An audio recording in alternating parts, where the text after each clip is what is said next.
Hi guys. The island of Lesbos lies in the Aegean Sea, to the east of mainland Greece, and in the year 500 BCE it was one of the most well-known and culturally rich places in the ancient world. This island was famous not only for its vineyards and olive groves but also for the unique way of life practiced by the women who lived there. Unlike in many other parts of Greece, where women were often kept separate from public life and had little freedom, on Lesbos women were given more space to grow, to learn, and to express their emotions in ways that were not always accepted elsewhere. Lesbos was a place where women could study poetry, music, and dance, and where they could form deep emotional connections with one another. These connections were not seen as unusual or wrong, but rather as a natural part of life. In fact, the term lesbian comes from the name of this island, because it was here that women were known to love each other in a way that went beyond friendship. Over time, this kind of love became known as lesbian love, and it was first recorded in the writings of poets and historians who lived during this period. The largest and most important city on the island was Mytilene, which was home to many wealthy families, teachers, poets, and musicians. Life in Mytilene was peaceful compared to other Greek cities, where wars and political struggles were common. On Lesbos, more attention was given to culture, music, and poetry than to politics or military affairs. This peaceful environment allowed women to develop their talents and to build strong relationships with one another. In the homes of Lesbos, mothers played a central role in raising and educating their children. While boys were often sent to study with male teachers or to learn from their fathers, girls were taught by women who were not only mothers but also scholars, poets, and mentors. These women created a space where young girls could grow up feeling safe, valued, and free to explore their emotions. This kind of education was rare in the ancient world, and it made Lesbos a special place for women. One of the most important parts of life on Lesbos was the tradition of women's schools. These were not like the schools we know today, but rather communities where young girls lived together with their female teachers. In these schools, girls learned to sing, to dance, to play musical instruments, and to write poetry. They also formed deep friendships with one another, and some of these friendships turned into something more, a kind of love that was spiritual, emotional, and sometimes even physical. The most famous teacher and poet of Lesbos was Sappho.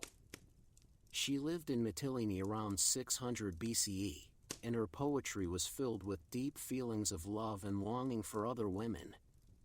Her words were powerful, and they described a kind of love that was not often written about in the ancient world.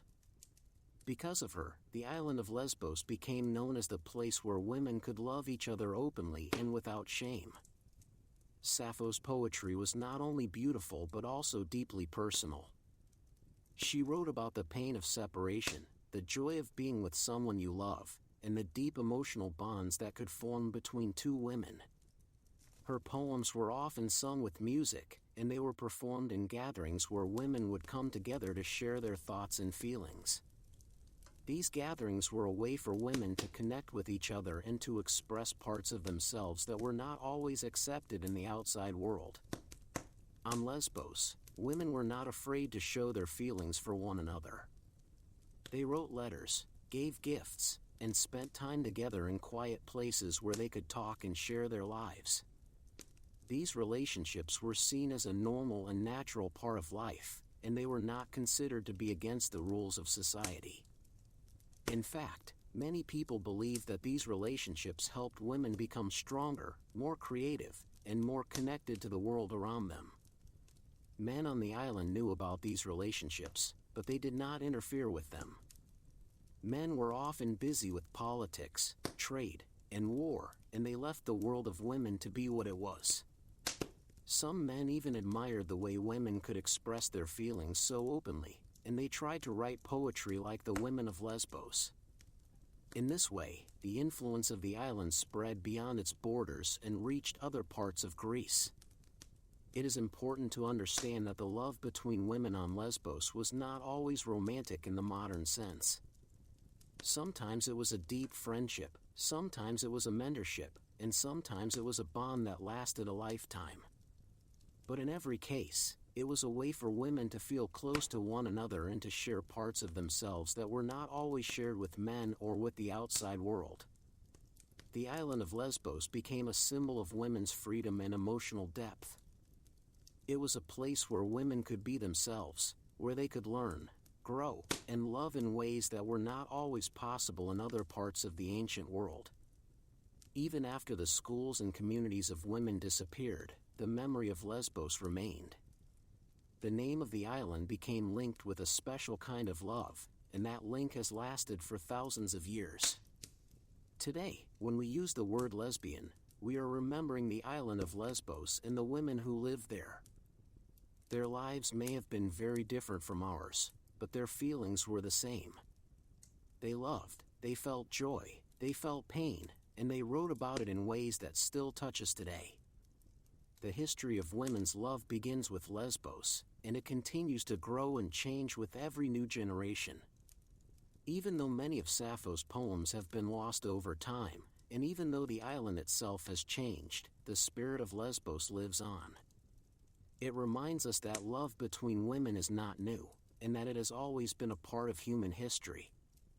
It also reminds us that there are places in the world where people can be free to feel and to love without fear. The culture of Lesbos in 500 BCE was not perfect, and not every woman on the island may have lived the same kind of life.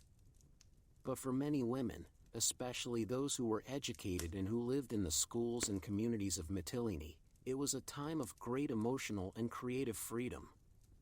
They were able to express themselves in ways that were rare in the ancient world, and they were able to form deep and lasting bonds with one another. This freedom and this openness to emotion made Lesbos a special place.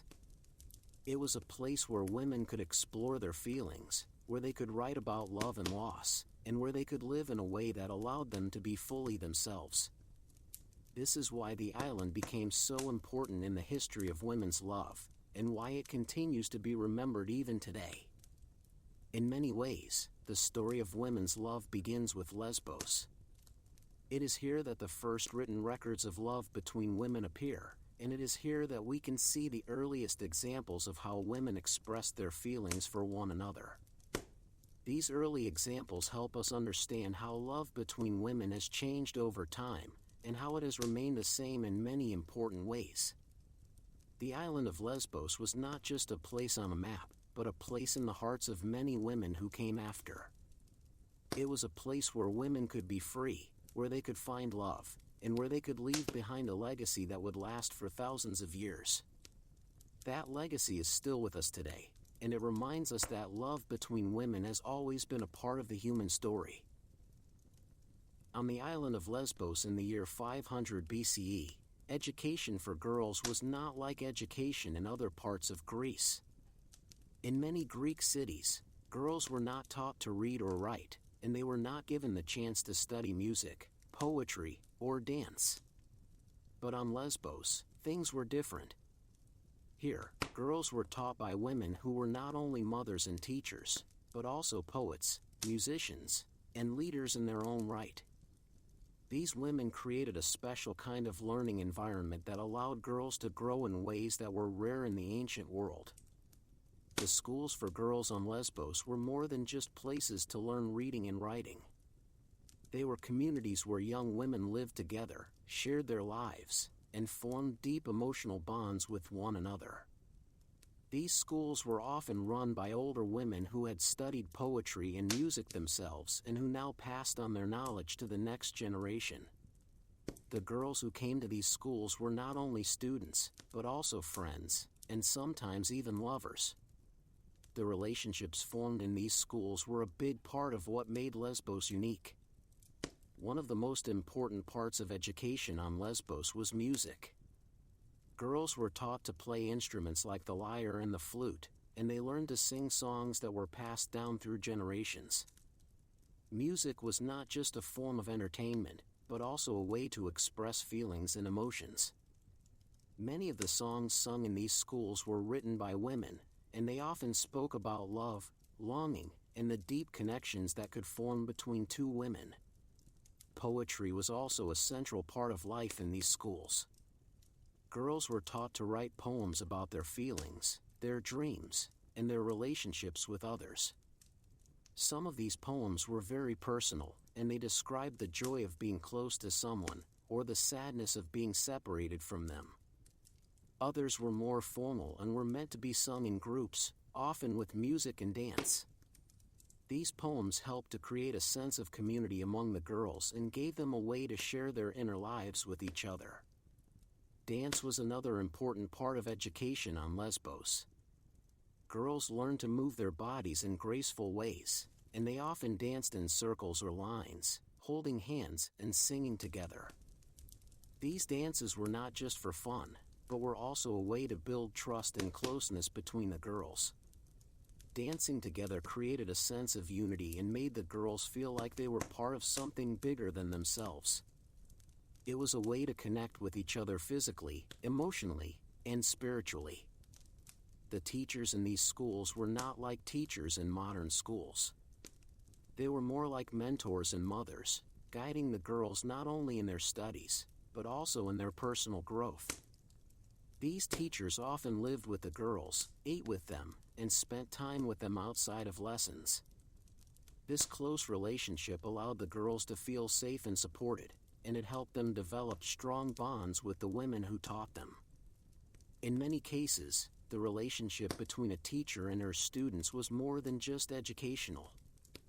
It was also emotional and sometimes even romantic. Teachers would write poems about their students, and students would write poems in return.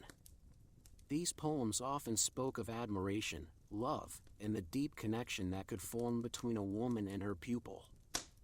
This kind of relationship was not seen as strange or wrong, but rather as a natural part of life on Lesbos. The schools on Lesbos were not only places of learning, but also places of emotional growth.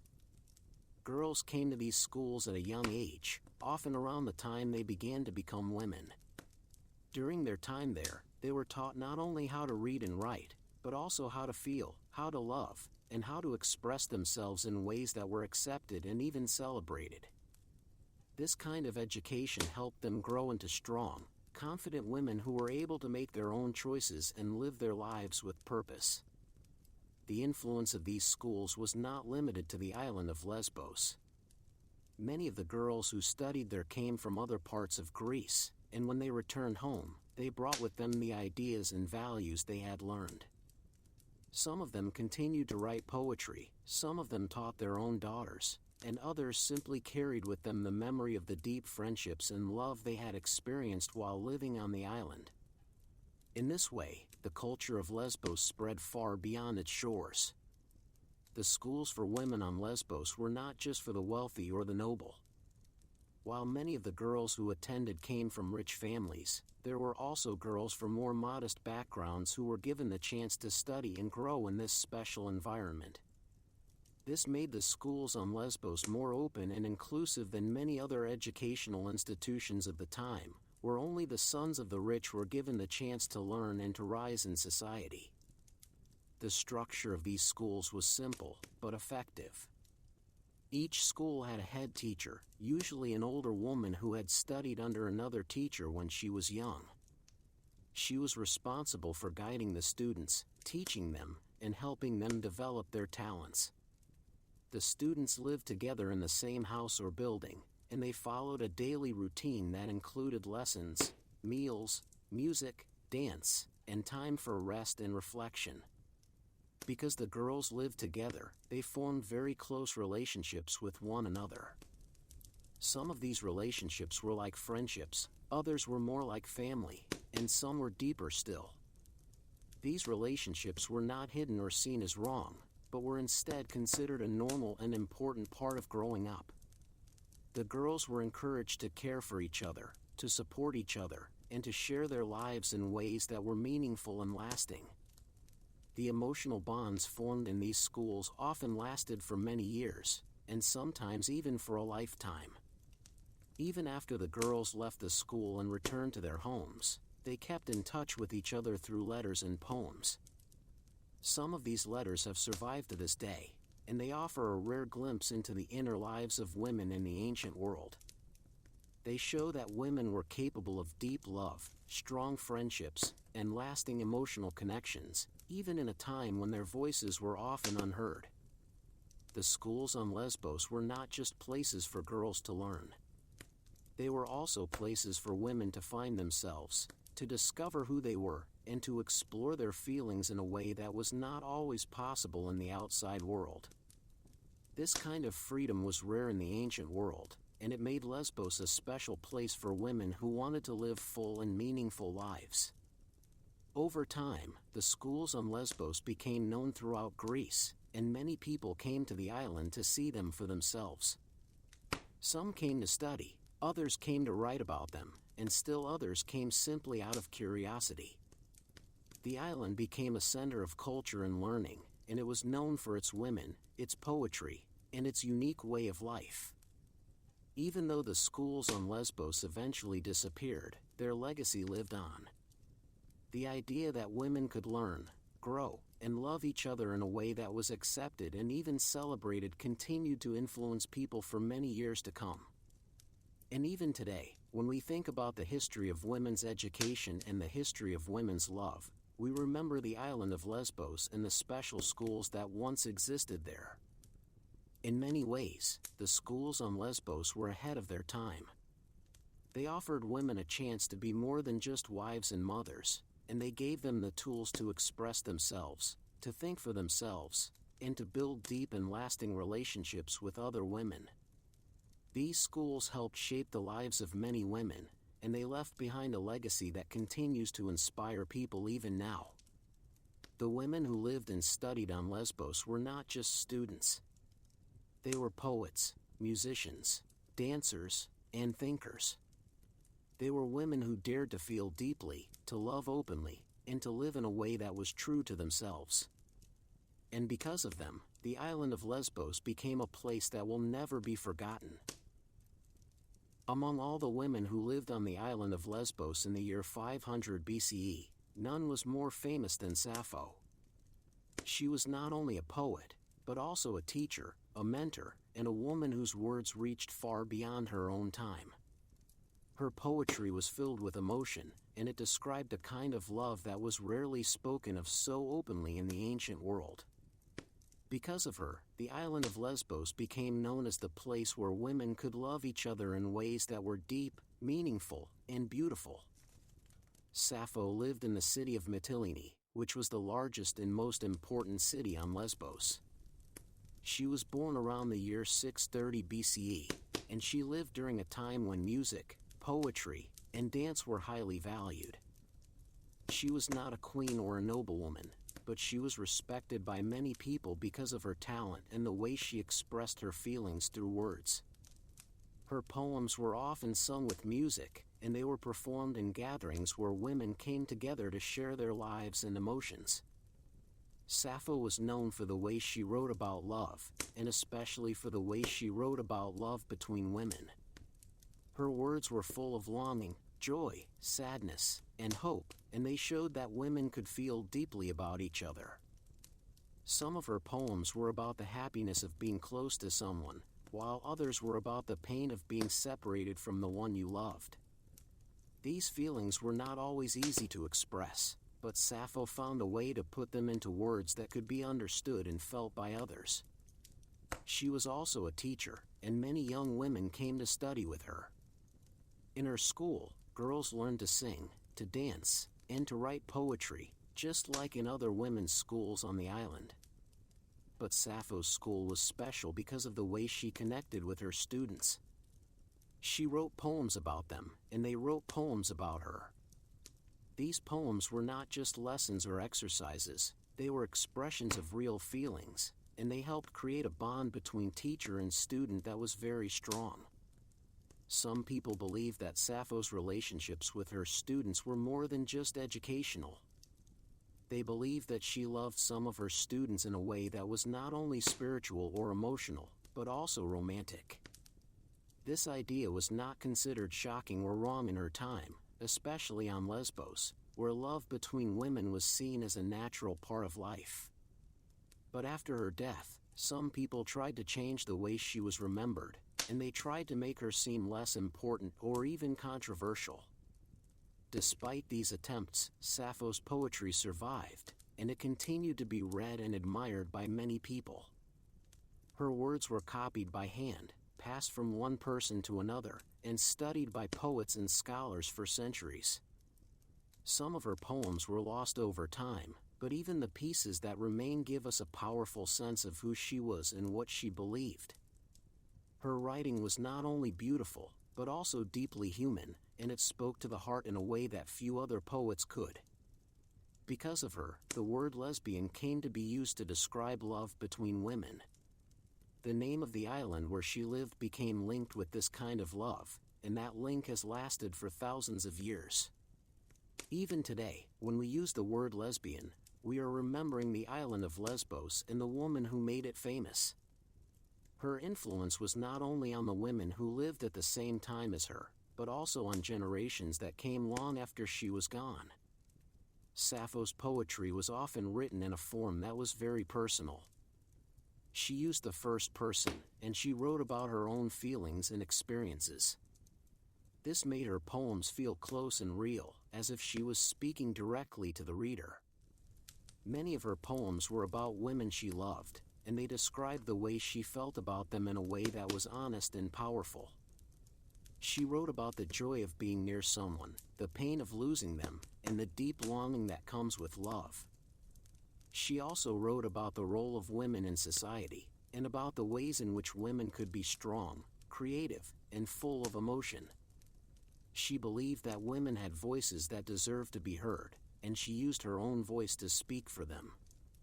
Her poetry gave women a way to see themselves as important and valuable, and it helped them understand that their feelings were real and worth expressing. Sappho was not the only poet on Lesbos, but she was the most famous. Other women wrote poetry, and some of them were well known in their own time, but none of them reached the same level of fame or influence as she did. Her name was known across Greece, and even men who lived in other parts of the country admired her work. Some of them tried to write like her, and others wrote about her, trying to understand who she was and what her poetry meant. Over time, stories about Sappho's life began to appear. Some of them said that she had been married, and that she had a daughter. Others said that she had fallen in love with a man named Phaon and had thrown herself from a cliff when he did not return her love. These stories were probably not true, but they became part of the way people remembered her. They showed how deeply her life and her poetry affected people, even long after she was gone. Sappho's influence did not end with her death.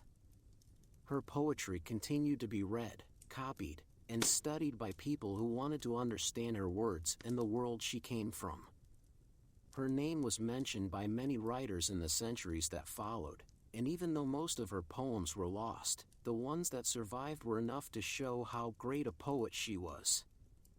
The island of Lesbos became known because of her, and her name became part of the history of women's love.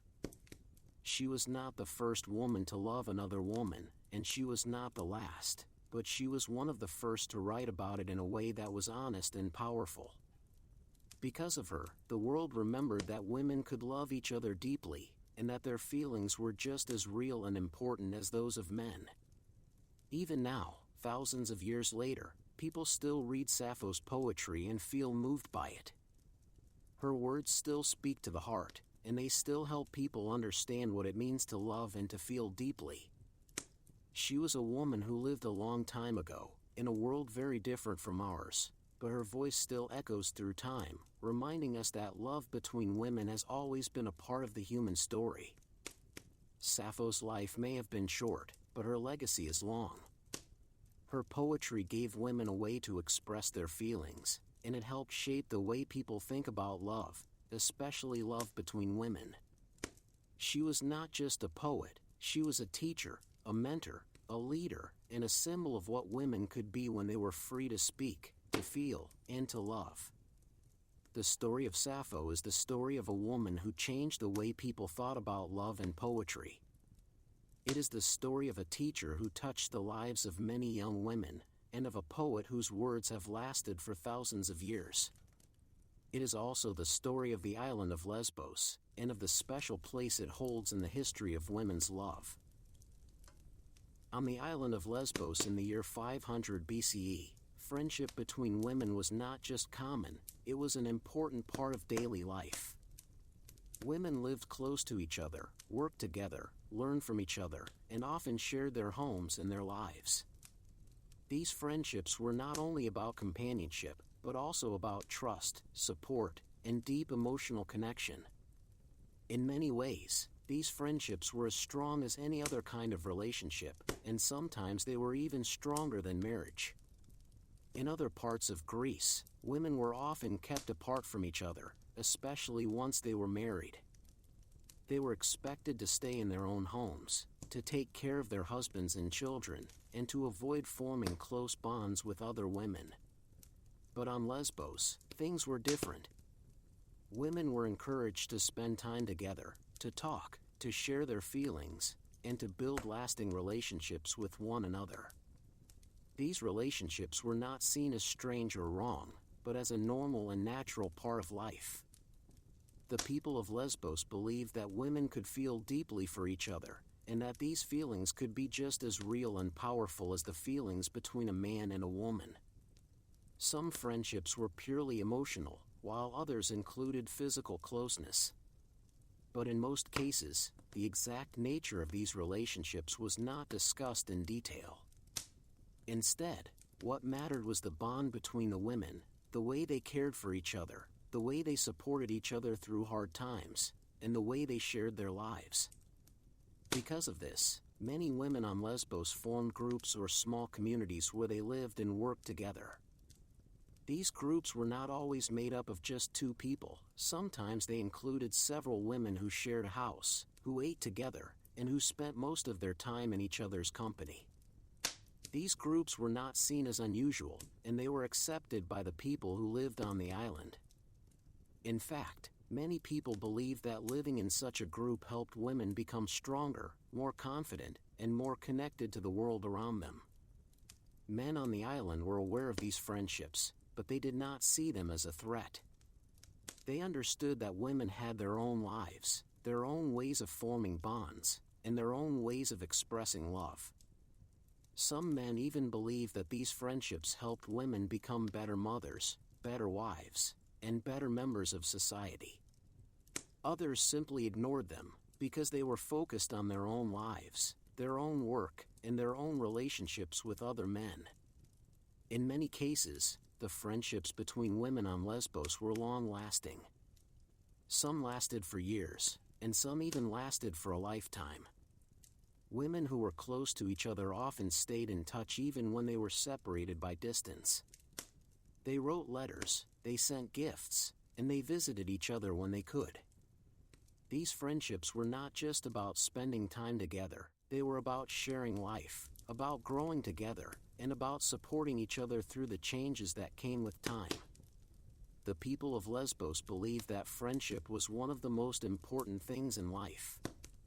They believed that people needed each other, that they needed to feel close to others, and that they needed to have someone they could trust and rely on. This belief was especially strong among women, who often had fewer choices and fewer freedoms than men. For many women, having close friends was one of the few ways they could feel truly free and truly themselves. Because of this, women on Lesbos were not afraid to show their feelings for each other. They hugged, they held hands, they kissed each other on the cheek, and they often lived in the same house. These actions were not seen as unusual, and they were not considered to be against the rules of society. Instead, they were seen as natural expressions of love and care, and they were accepted as a normal part of life. Some people from other parts of Greece did not understand this way of life. When they visited Lesbos, they sometimes wrote about what they saw, and they described the relationships between women in ways that were not always accurate. Some of them said that the women of Lesbos were different from other women, that they were more emotional, more passionate, and more connected to each other than women in other places. Others used these descriptions to make fun of the women of Lesbos, or to suggest that their way of life was wrong. But the women of Lesbos did not let these opinions change the way they lived. They continued to form friendships, to live together, and to support each other in the ways they always had. They believed that their relationships were real, that they were important, and that they had a place in the world. And even though some people outside of Lesbos did not understand or accept these relationships, the women who lived there knew that they were not alone. Over time, the friendships between women on Lesbos became part of the island's identity. They were one of the things that made Lesbos different from other places in the ancient world, and they were one of the reasons why the island became known for its women. These friendships were not just about love, they were also about learning, about growing, and about finding a place where women could be themselves without fear. The idea of female friendship on Lesbos was not only about personal relationships, it was also about community. Women worked together, they raised children together, and they shared their lives in ways that helped build a strong and connected society.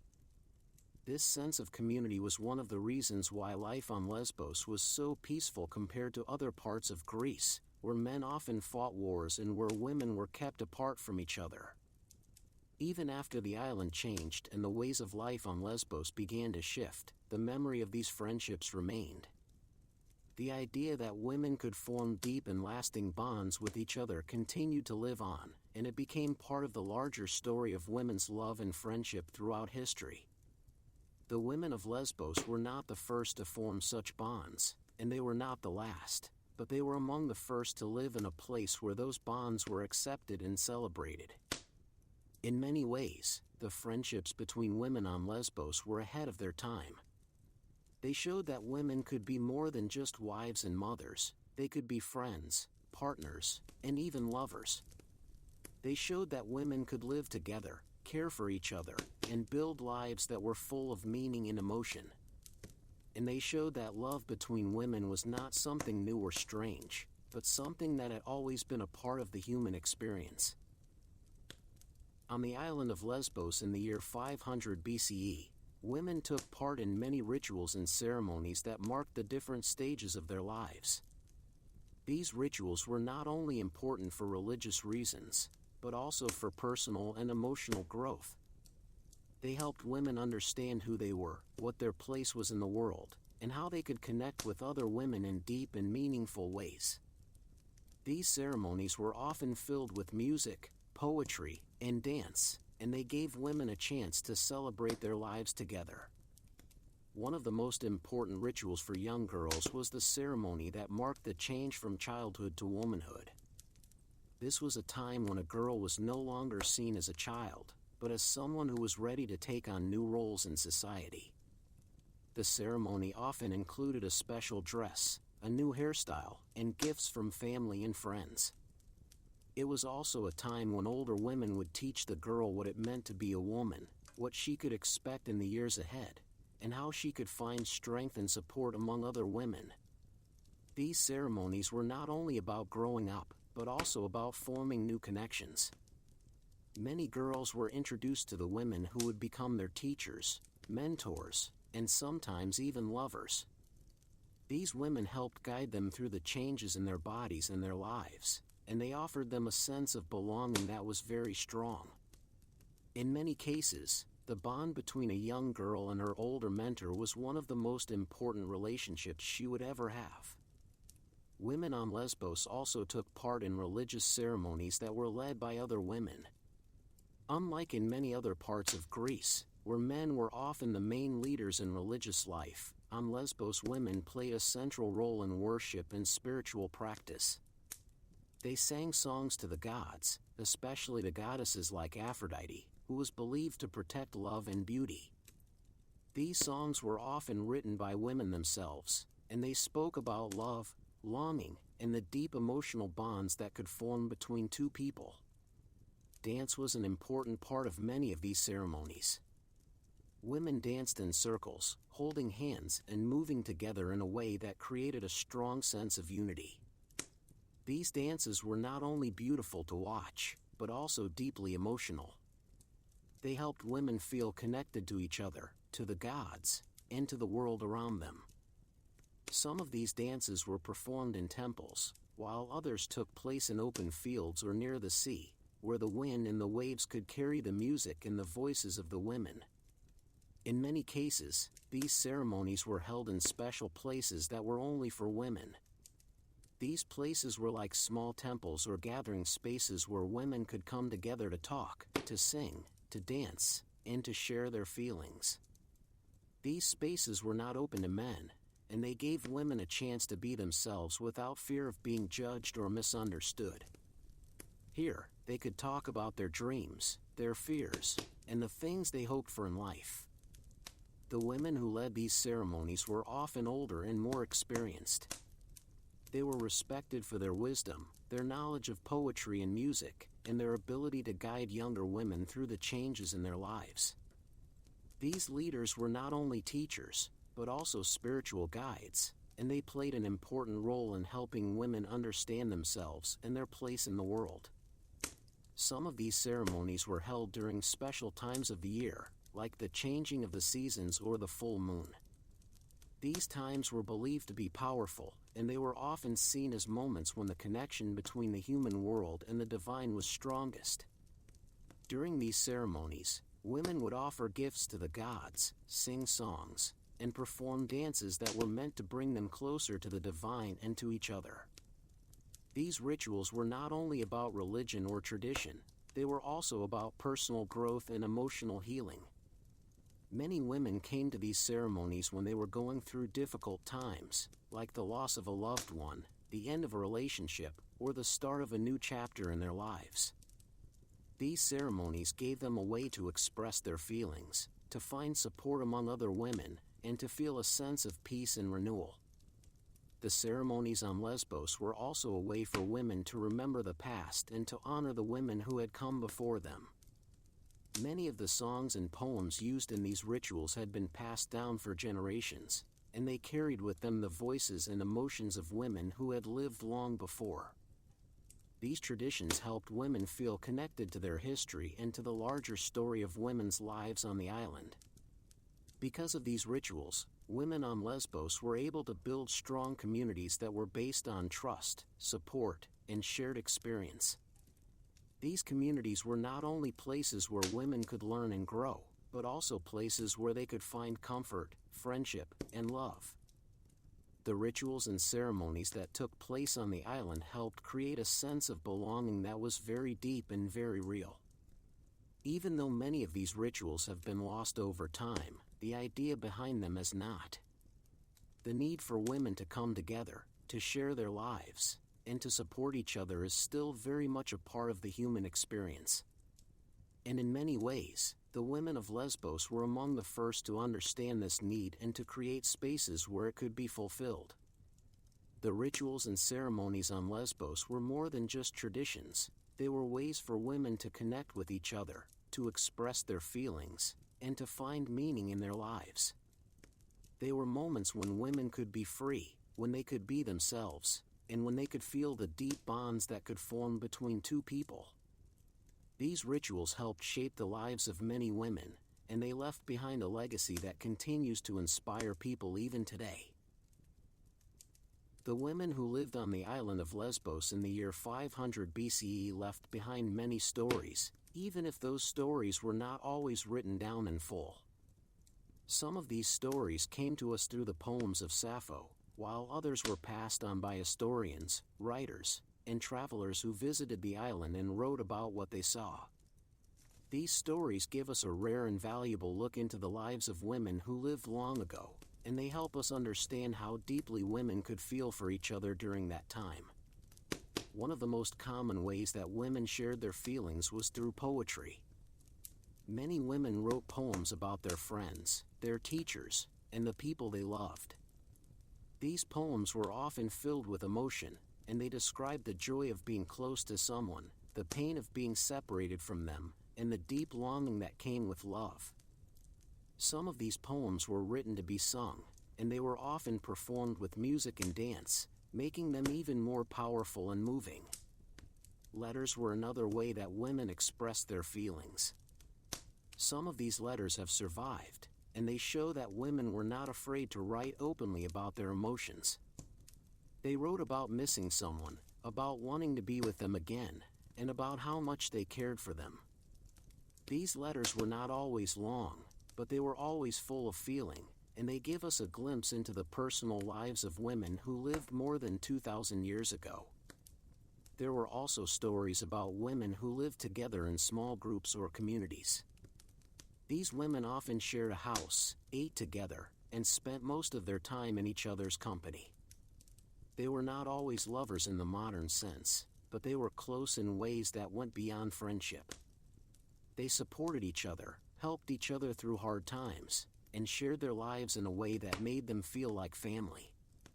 Some of these women were teachers and students, and their relationships were very deep. The older women taught the younger ones how to write poetry, how to play music, and how to dance. But they also taught them how to feel, how to love, and how to live in a way that allowed them to be themselves. These relationships were not hidden or seen as wrong, but were instead considered a normal and important part of life on the island. There are also stories of women who left the island and returned to their homes in other parts of Greece. When they left, they often took with them the memories of the friendships and love they had found on Lesbos. Some of them continued to write poetry, some of them taught their daughters what they had learned, and others simply carried the feeling of freedom and connection with them for the rest of their lives. One of the most famous examples of this kind of story is found in the writings of Sappho. Although many of her poems have been lost, the ones that remain give us a strong sense of how deeply she felt for the women around her. She wrote about the women she taught, the women she loved, and the women who had left her and gone away. Her words were full of longing, and they show that even in the ancient world, women could feel the same kinds of emotions that people feel today. Sappho's poetry often spoke about the pain of separation. She wrote about women who had moved away, who had married, or who had simply gone to live somewhere else. She described how hard it was to be apart from them, how much she missed them, and how much she wished they could come back. These poems were not only about love, they were also about loss, and about the deep emotional connections that could form between two people. There were also stories about women who stayed on the island for their whole lives. These women formed long-lasting relationships with other women, and they built lives together in ways that were not always possible in other parts of the world. Some of them lived in the same house for many years, others worked together, and some even raised children together. These women were not always mothers in the traditional sense, but they were still deeply connected to the children around them, and they helped raise and teach them. Because of the way life was structured on Lesbos, women had more freedom than in many other places. They could choose who they wanted to live with, who they wanted to spend their time with, and who they wanted to love. This freedom was not always accepted in other parts of Greece, but on Lesbos it was seen as a natural part of life. Women were allowed to make their own choices, and they were not forced into roles that did not fit them. Some of the women who lived on the island were known for their talent in music and poetry. They wrote songs that were passed down through generations, and they performed in gatherings where women came together to share their lives and emotions. These performances were not only for entertainment, they were also a way for women to express their feelings, to tell their stories, and to connect with each other in a way that was very meaningful. There are also records of women who were remembered long after they had passed away.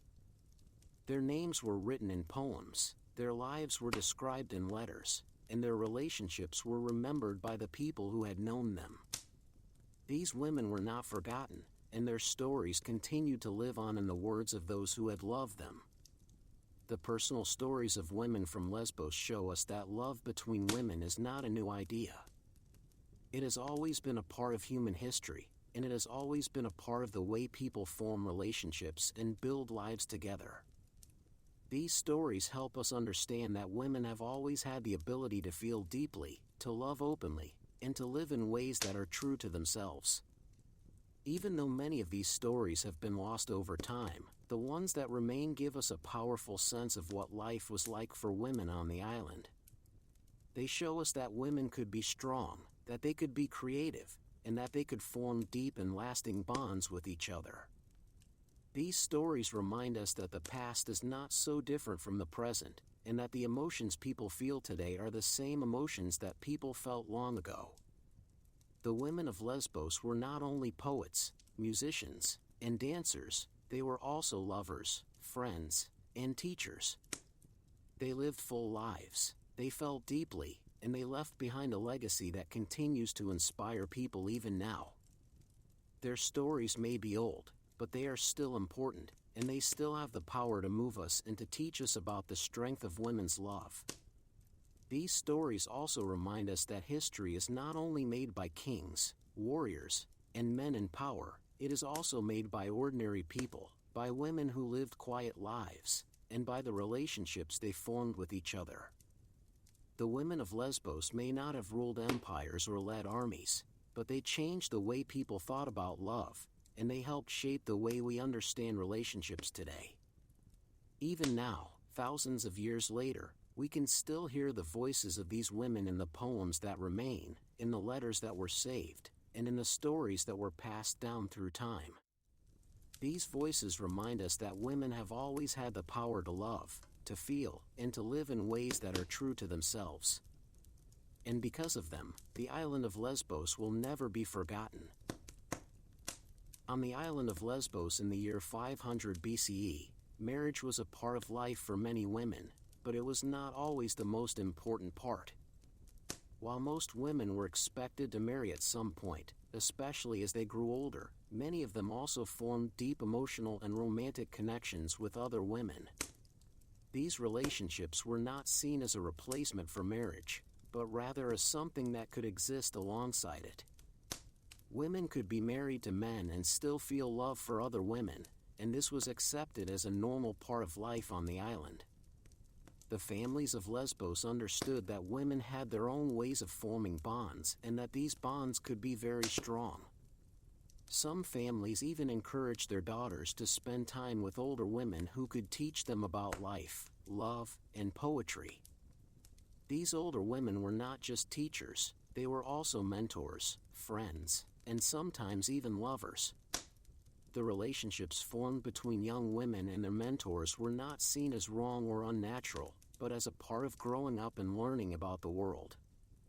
Marriage on Lesbos was often arranged by families, just as it was in other parts of Greece.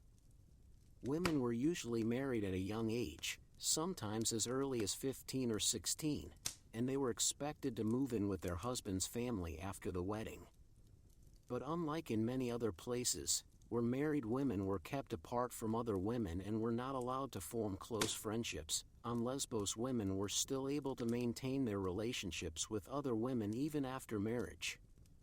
Some women continued to live with other women even after they were married.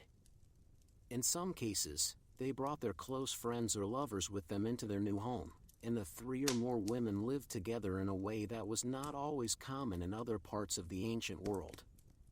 These living arrangements were not always sexual, but they were deeply emotional and supportive. The women helped each other raise children, cook, clean, and take care of the household, and they formed a kind of family that was different from the traditional one. The idea of family on Lesbos was not always the same as in other places. While most families were made up of a husband, a wife, and their children, some families on the island included more than one woman. These women were not always married to the same man. Sometimes they were simply close friends or lovers who chose to live together and support each other. This kind of family structure was accepted by the people of Lesbos, and it was seen as a natural way for women to live their lives. Mothers on the island played a central role in raising their children, and they often worked closely with other women to teach their daughters about life, love, and relationships. Some mothers even encouraged their daughters to form close bonds with other women, because they believed that these bonds would help them grow and become stronger people. These bonds were not always romantic, but they were always meaningful, and they helped shape the way women saw themselves and the world around them. Because of this, many women on Lesbos did not see marriage as the only path to happiness or fulfillment. While marriage was important for social and economic reasons, it was not always the place where women found the deepest love or connection. Some women found more meaning in their relationships with other women than in their marriages, and this was accepted as a part of life on the island. Men on Lesbos were aware of these relationships, but they did not always interfere with them. Some men understood that their wives had close friendships with other women, and they did not see these friendships as a threat. Others simply did not care, because they were focused on their own lives, their own work, and their own relationships with other men. In some cases, men even respected the bonds that women formed with each other, and they saw them as a sign of strength and independence. The people of Lesbos believed that women could have more than one kind of love in their lives. They could love their husbands, they could love their children, and they could also love other women. These different kinds of love were not seen as conflicting with each other, but as parts of a full and meaningful life. This belief made the island different from many other places in the ancient world, where women were often expected to love only their husbands and to avoid forming deep emotional bonds with other women. In many cases, the relationships between women lasted longer than marriages. Some women were married only for a short time, while their friendships or romantic relationships with other women lasted for many years, or even for a lifetime. These relationships were not always easy, and they sometimes faced challenges from outside forces, but they were often more lasting and more meaningful than the relationships women had with men. Even though marriage was a part of life for most women on Lesbos, it did not always define who they were. Many women continued to write poetry, to sing, to dance, and to form deep emotional connections with other women long after they were married. Some of them even continued to live in the same communities or schools where they had grown up, and they remained close to the women who had been their friends or lovers since they were young. Because of this, the island of Lesbos became known as a place where women could live full and complex lives. They could be wives, mothers, poets, musicians, and lovers all at once. They could form deep emotional bonds with other women, and they could live in ways that were not always possible in other parts of the ancient world. This freedom and this openness to emotion made Lesbos a special place for women. Even after the island changed and the ways of life on Lesbos began to shift, the memory of these relationships remained. The idea that women could form deep and lasting bonds with each other continued to live on, and it became part of the larger story of women's love and friendship throughout history. The women of Lesbos were not the first to form such bonds, and they were not the last, but they were among the first to live in a place where those bonds were accepted and celebrated. The relationships between women on Lesbos were more than just personal, they were also cultural and historical. They helped shape the way people thought about love, and they gave women a way to express their feelings in a world that often tried to silence them. These relationships showed that women could be more than just wives and mothers, they could be friends, partners, and even lovers. And they showed that love between women was not something new or strange, but something that had always been a part of the human experience. As the island of Lesbos grew in fame, its culture began to spread beyond its shores and reach other parts of the ancient world. The island was known not only for its beautiful landscapes and peaceful way of life, but also for the way women lived and loved in ways that were different from what was common in other parts of Greece. Because of this, many people from other cities and regions came to visit Lesbos, and they returned home with new ideas about women, love, and relationships. One of the main ways that the culture of Lesbos spread was through the poetry of Sappho. Her words were copied by hand and shared among people who loved poetry and music. Her poems were sung in many places, and her name became known far beyond the island. People who had never been to Lesbos still heard of her, and they learned about the island because of her work. Her poetry described a kind of love that was not often written about in other parts of Greece, and it gave people a new way to think about the relationships between women. In many Greek cities, women were not allowed to live freely or to form deep emotional bonds with each other. But the people who visited Lesbos saw that women there could live together, love each other, and express their feelings in ways that were accepted by society. Some of these visitors were men, and some were women, but all of them carried the memory of what they saw back to their own homes. They told stories about the women of Lesbos, and they described how women could live in schools, how they could write poetry about each other, and how they could share their lives in deep and meaningful ways. Over time, these stories helped change the way some people thought about women's relationships. In some places, women began to form closer friendships, and some of them even tried to copy the way women lived on Lesbos. They wrote poems about each other, they formed small groups where they could talk and sing together, and they tried to live in ways that gave them more freedom. These changes were not always accepted, especially in places where men controlled most of society, but they showed that the ideas from Lesbos had the power to influence people even far away. The island was also known for its music and dance, and these arts helped spread its culture to other places. Women from Lesbos sometimes traveled to other cities to perform, and when they did, they brought with them their songs, their dances, and their way of expressing emotions. These performances were not only for entertainment, they were also a way for women to connect with each other and to show that they could feel deeply and express themselves in beautiful ways. The music and dance of Lesbos became popular in other parts of Greece, and they helped people understand more about the island and the women who lived there. Because of the poetry, the music, and the stories that spread from Lesbos, the name of the island became linked with a special kind of love. People began to use the word lesbian to describe love between women, even if they had never been to the island themselves. This word came from the name of the island, and it became a way to talk about a kind of love that was not always easy to describe in other words. Even though many people did not fully understand what life was like on Lesbos, they knew that the island had something to do with women who loved each other in deep and lasting ways. The way people in other places thought about Lesbos was not always the same. Some people admired the island and saw it as a place of freedom and beauty, where women could live in ways that were not possible elsewhere. Others looked at it with curiosity, and some even with suspicion or criticism.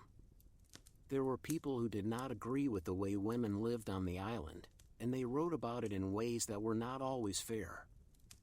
Some of them said that the women of Lesbos were too emotional, too free, or too different from other women. But even these criticisms showed that people were paying attention to the island and that it had become an important part of the way people thought about women and love. In some cases, the influence of Lesbos reached beyond Greece and touched other cultures. Travelers from far away came to the island, and they took what they learned back to their own lands.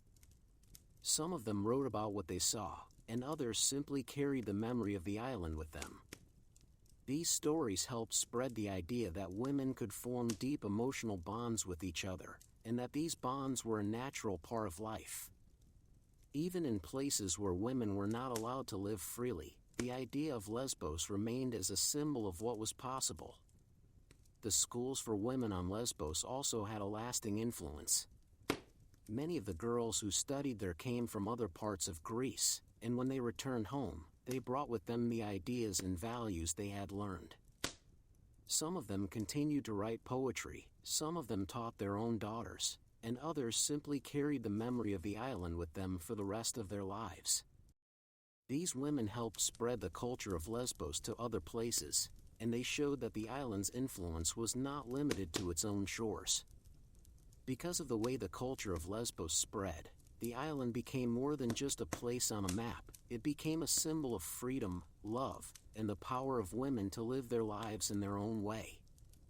Even though many of the details about life on the island were lost over time, the idea of Lesbos remained.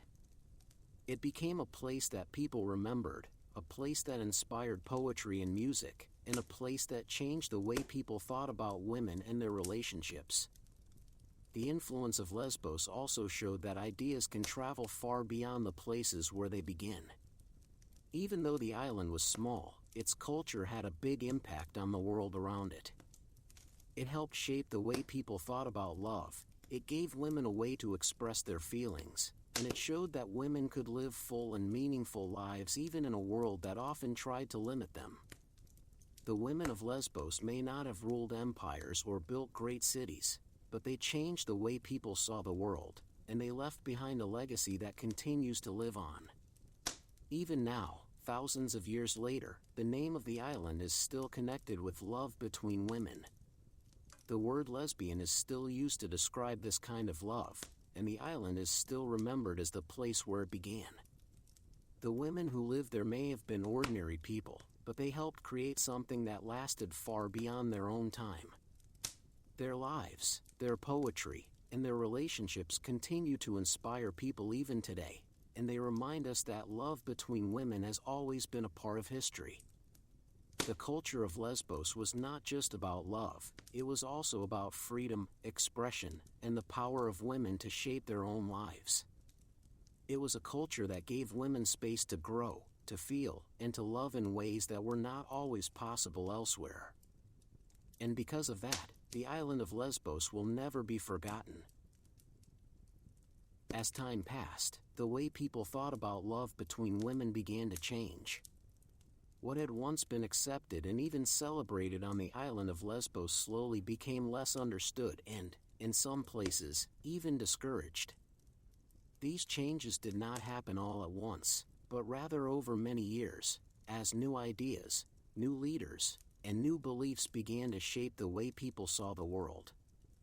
The freedom that women had once enjoyed on Lesbos became harder to find, and the deep emotional bonds between women were no longer always seen as normal or natural.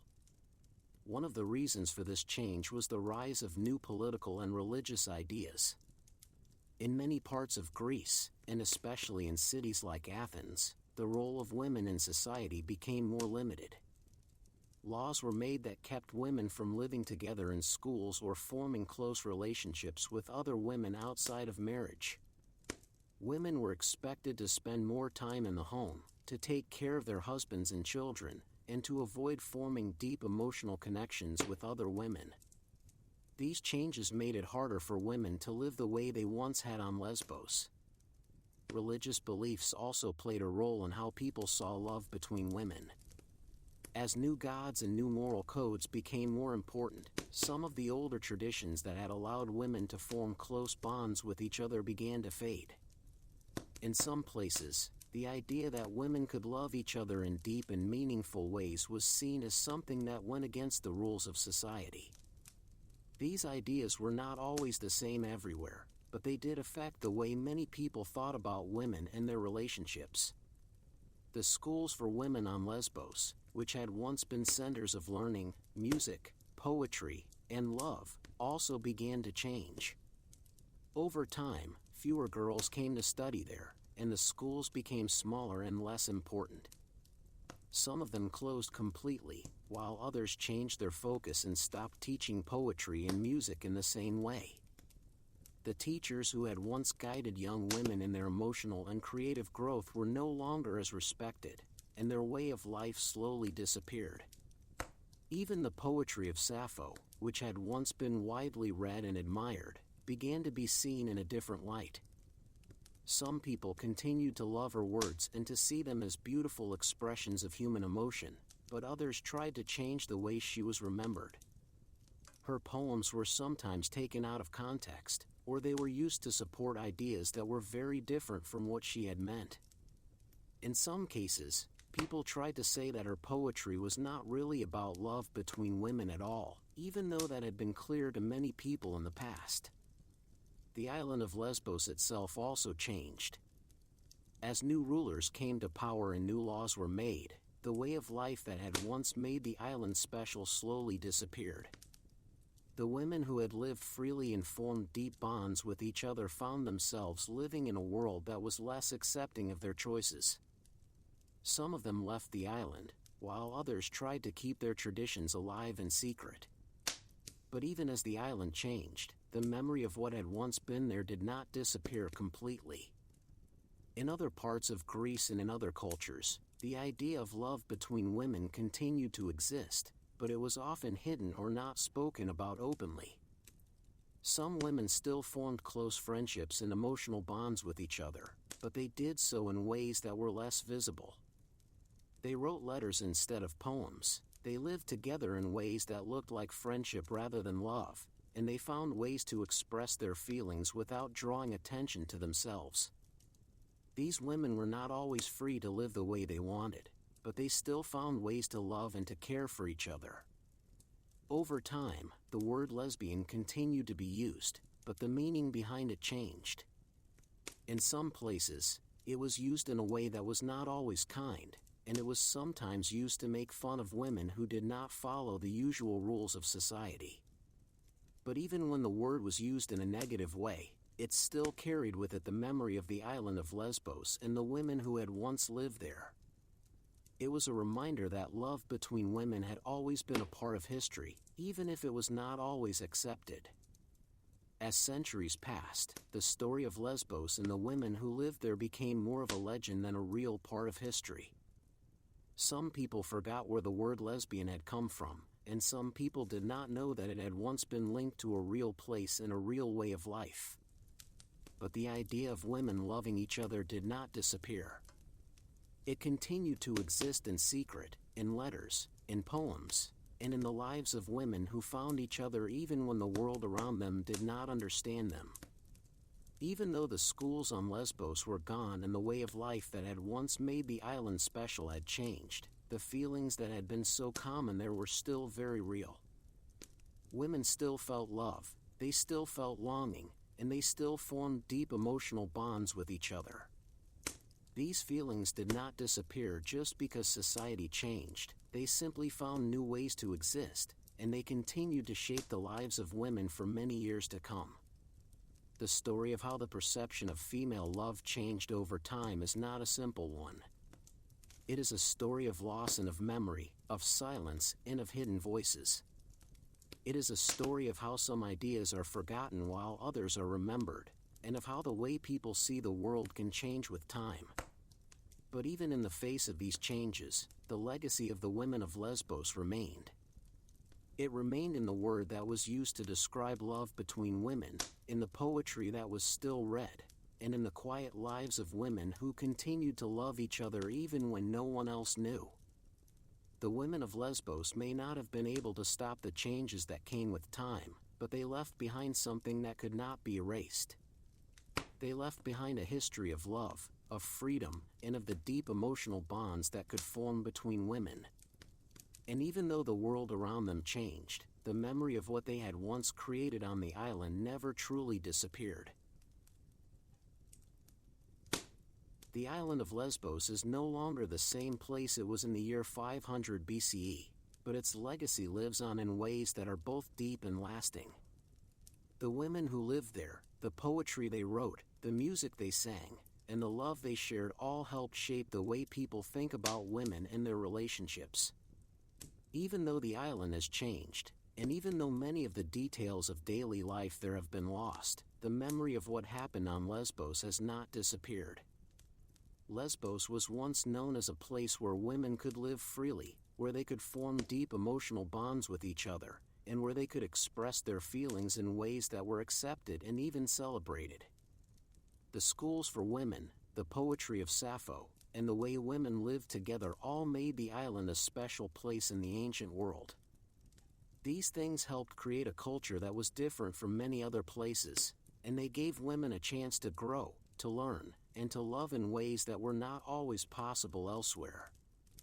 Even after the schools disappeared and the way of life on the island changed, the ideas that had begun there continued to spread. The word lesbian came from the name of the island, and it became a way to describe love between women. This word is still used today, and it carries with it the memory of the women who once lived on Lesbos. It reminds people that love between women is not new, and that it has always been a part of human history. The poetry of Sappho played a big role in keeping the memory of Lesbos alive. Even though many of her poems were lost over time, the ones that survived gave people a glimpse into the lives of women who lived more than 2,000 years ago. Her words were filled with emotion, and they described a kind of love that was real, deep, and meaningful. These poems helped show that women have always had the ability to feel deeply, to love openly, and to live in ways that are true to themselves.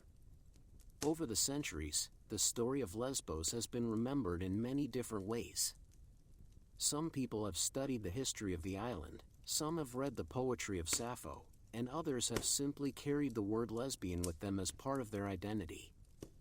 Each of these ways of remembering has helped keep the legacy of Lesbos alive, and they have all played a role in shaping the way people understand love between women today. The island itself has also continued to be a place of meaning for many people. Even though the way women live there is no longer the same as it was in ancient times, the name of the island still carries a special weight.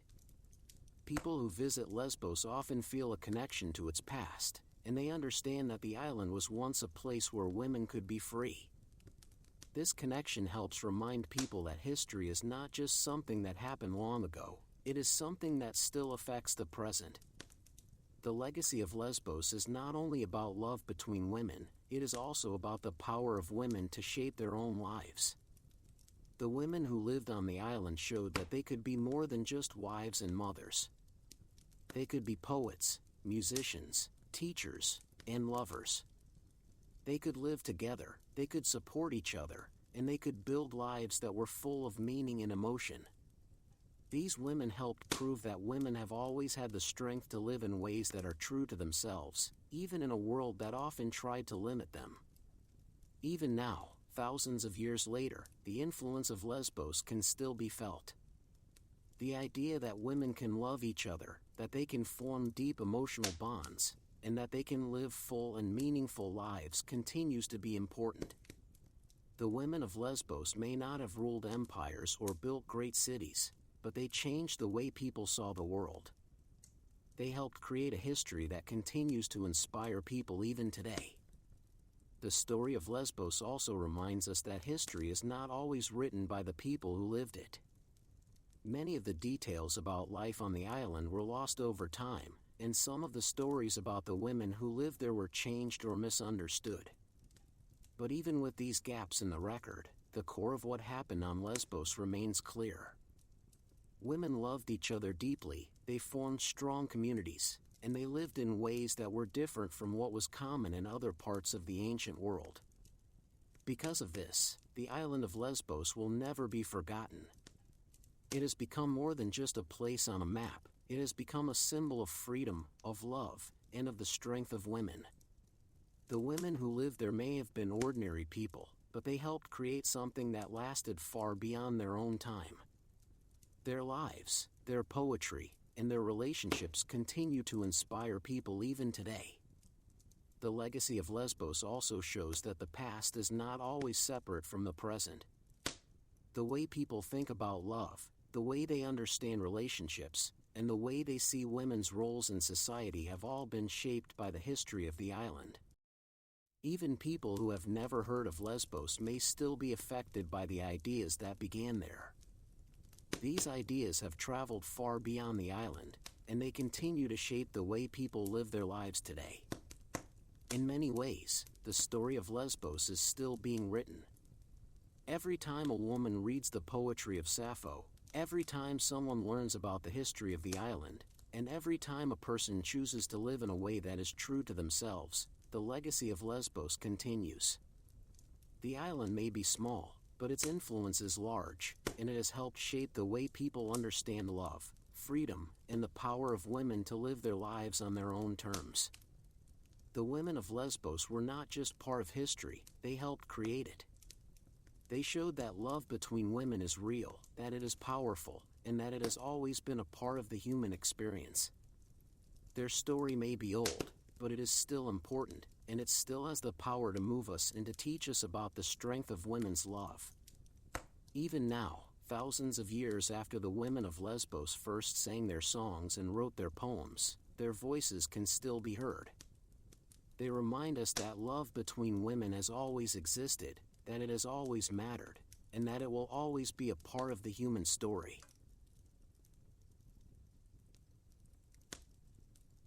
What happened to boys who were left behind? In the old city of Rome, there were many boys who had no home. Some were born into big families that could not take care of them. Others came from places far away and were left behind when their parents went somewhere else.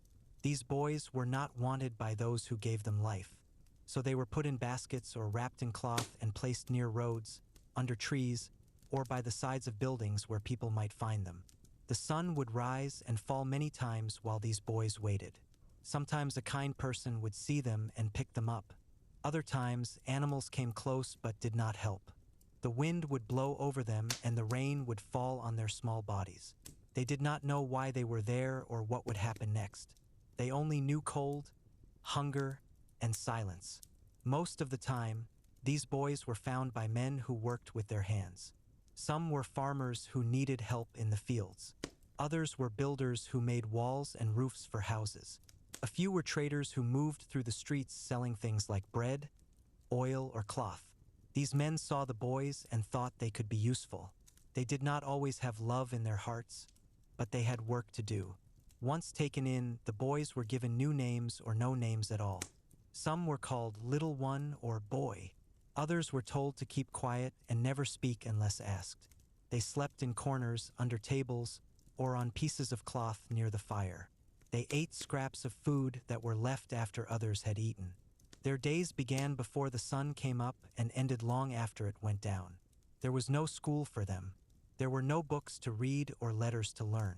Their lessons came from watching others and doing what they were told. If they made mistakes, they were hit or sent outside with nothing to eat. If they worked well, they were given more work. This was how they grew, not with love, but with tired eyes and sore feet. Some boys tried to run away. They thought maybe their real parents were still out there, but most of them did not get far. Roads were long and dangerous. Wolves lived in the forests and strangers did not help boys who had no money. Those who ran were often caught and brought back. They were told again that they belonged here now, even if they did not want to. Life for these boys was simple and slow. Each day looked much like the last. They carried water, cleaned floors, fed animals, and picked fruit from trees. They learned how to move quietly and not make noise when others were sleeping. They watched how grown-ups talked and tried to copy them, but they were not allowed to talk too much themselves. There were no parties for them. No music, no dancing, no gifts. They watched from a distance as other children played in the streets. They saw girls wearing soft clothes and boys with wooden toys. They did not cry. Crying made the grown-ups angry. Instead, they turned back to their work and tried not to think about what they could not have. As they got older, they became stronger. Their arms grew and their backs stood straighter.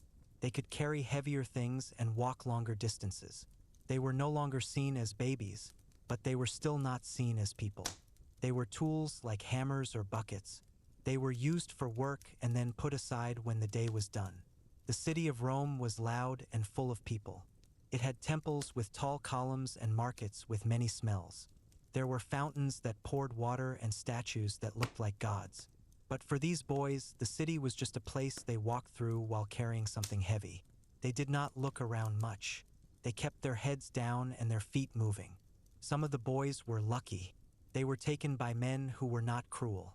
These men gave them warm clothes and let them sleep inside. They did not hit them very often and sometimes said kind words. But even with kindness, the boys were still not free. They could not choose where to go or what to do. Their lives were not their own. Other boys were not so lucky. They were taken by men who drank wine and shouted late into the night. These men gave them little food and made them work until they could not stand. They were told to stay quiet and never ask questions. If they did, they were punished in ways that made them remember not to speak again. It was hard to know what would happen next. Would the man who took them in stay healthy? Would he grow old and pass them on to someone else? Or would he die suddenly and leave them alone once more? These thoughts came to the boys sometimes, but they did not speak them out loud. Thinking was easier than talking.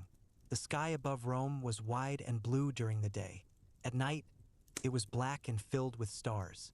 The boys looked up at the stars sometimes, wondering if anyone else was looking at them too. They did not know if their real mothers or fathers ever thought about them. They did not know if they had brothers or sisters. All they knew was the life they had now. This was how the boys started. Not with joy or songs, but with silence and waiting.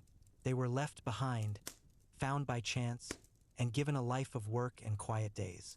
They did not ask for much. They did not expect much. And so, they went on one step at a time, not knowing what tomorrow would bring. How these boys lived when they were small. The days of the boys were long and quiet. They woke up before the sun came up and went to sleep long after it was gone. The light came slowly in the morning, and the boys would sit up from where they had slept. Sometimes it was on the floor, sometimes on a small pile of cloth, and sometimes on a wooden shelf built into the wall. They did not have soft beds or warm covers. They used what they were given, and they did not complain. The man who had taken them in would call them by a name, or sometimes just by a sound like a cluck or a snap of the fingers. The boys knew when to come. They walked with bare feet across the cold floor and stood near the door or the fire. They were given a small piece of bread or a spoon of porridge. It was not much, but it was enough to keep them moving. The first thing they did was bring water. They went to the well or the fountain and filled the bucket. The bucket was heavy and hard to carry, but they held it with both hands and walked slowly back. If they spilled some, they were told to go again. If they did not spill, they were told to go faster next time. There was no way to be right.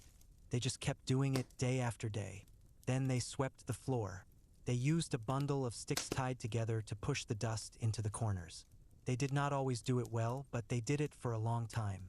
They were told to do it again if the man was not happy. They did not argue. They just did it again. The animals needed food and water too.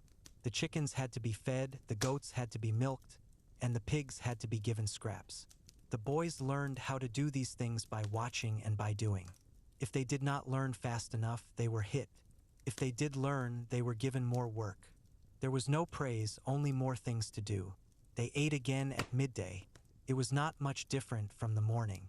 A piece of bread, a small bowl of soup, or a few pieces of fruit if it was the season. They sat on the ground or on a low stone. They did not talk much. Talking was not allowed unless they were asked a question. So they ate in silence and looked at the ground. After eating, they went back to work. They carried wood, cleaned tools, or watched over the animals. They walked in the sun and got hot. They walked in the shade and got cold. Their clothes were worn and torn. They were given what was left from others. Sometimes it fit, sometimes it did not. They wore it anyway.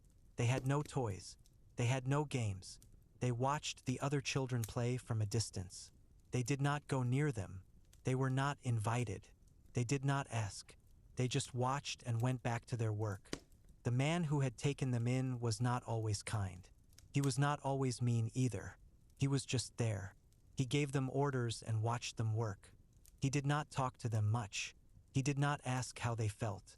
He did not care if they were tired or sore. He only cared if the work was done. At night, they sat near the fire and watched the flames. The man drank wine and spoke to others. The boys did not speak. They listened and tried to understand the words. Some of the words were hard. Some of them were not. They did not ask what they meant. They just listened. They did not have stories read to them. They did not have songs sung to them. They had silence and the sound of the wind. They looked at the sky and saw the stars. They did not know the names of the stars. They did not know what they meant. They just looked and thought, even if they did not say what they thought. They went to sleep in the same place they woke up. They curled up and closed their eyes. They did not dream much. When they did, they dreamed of work and silence.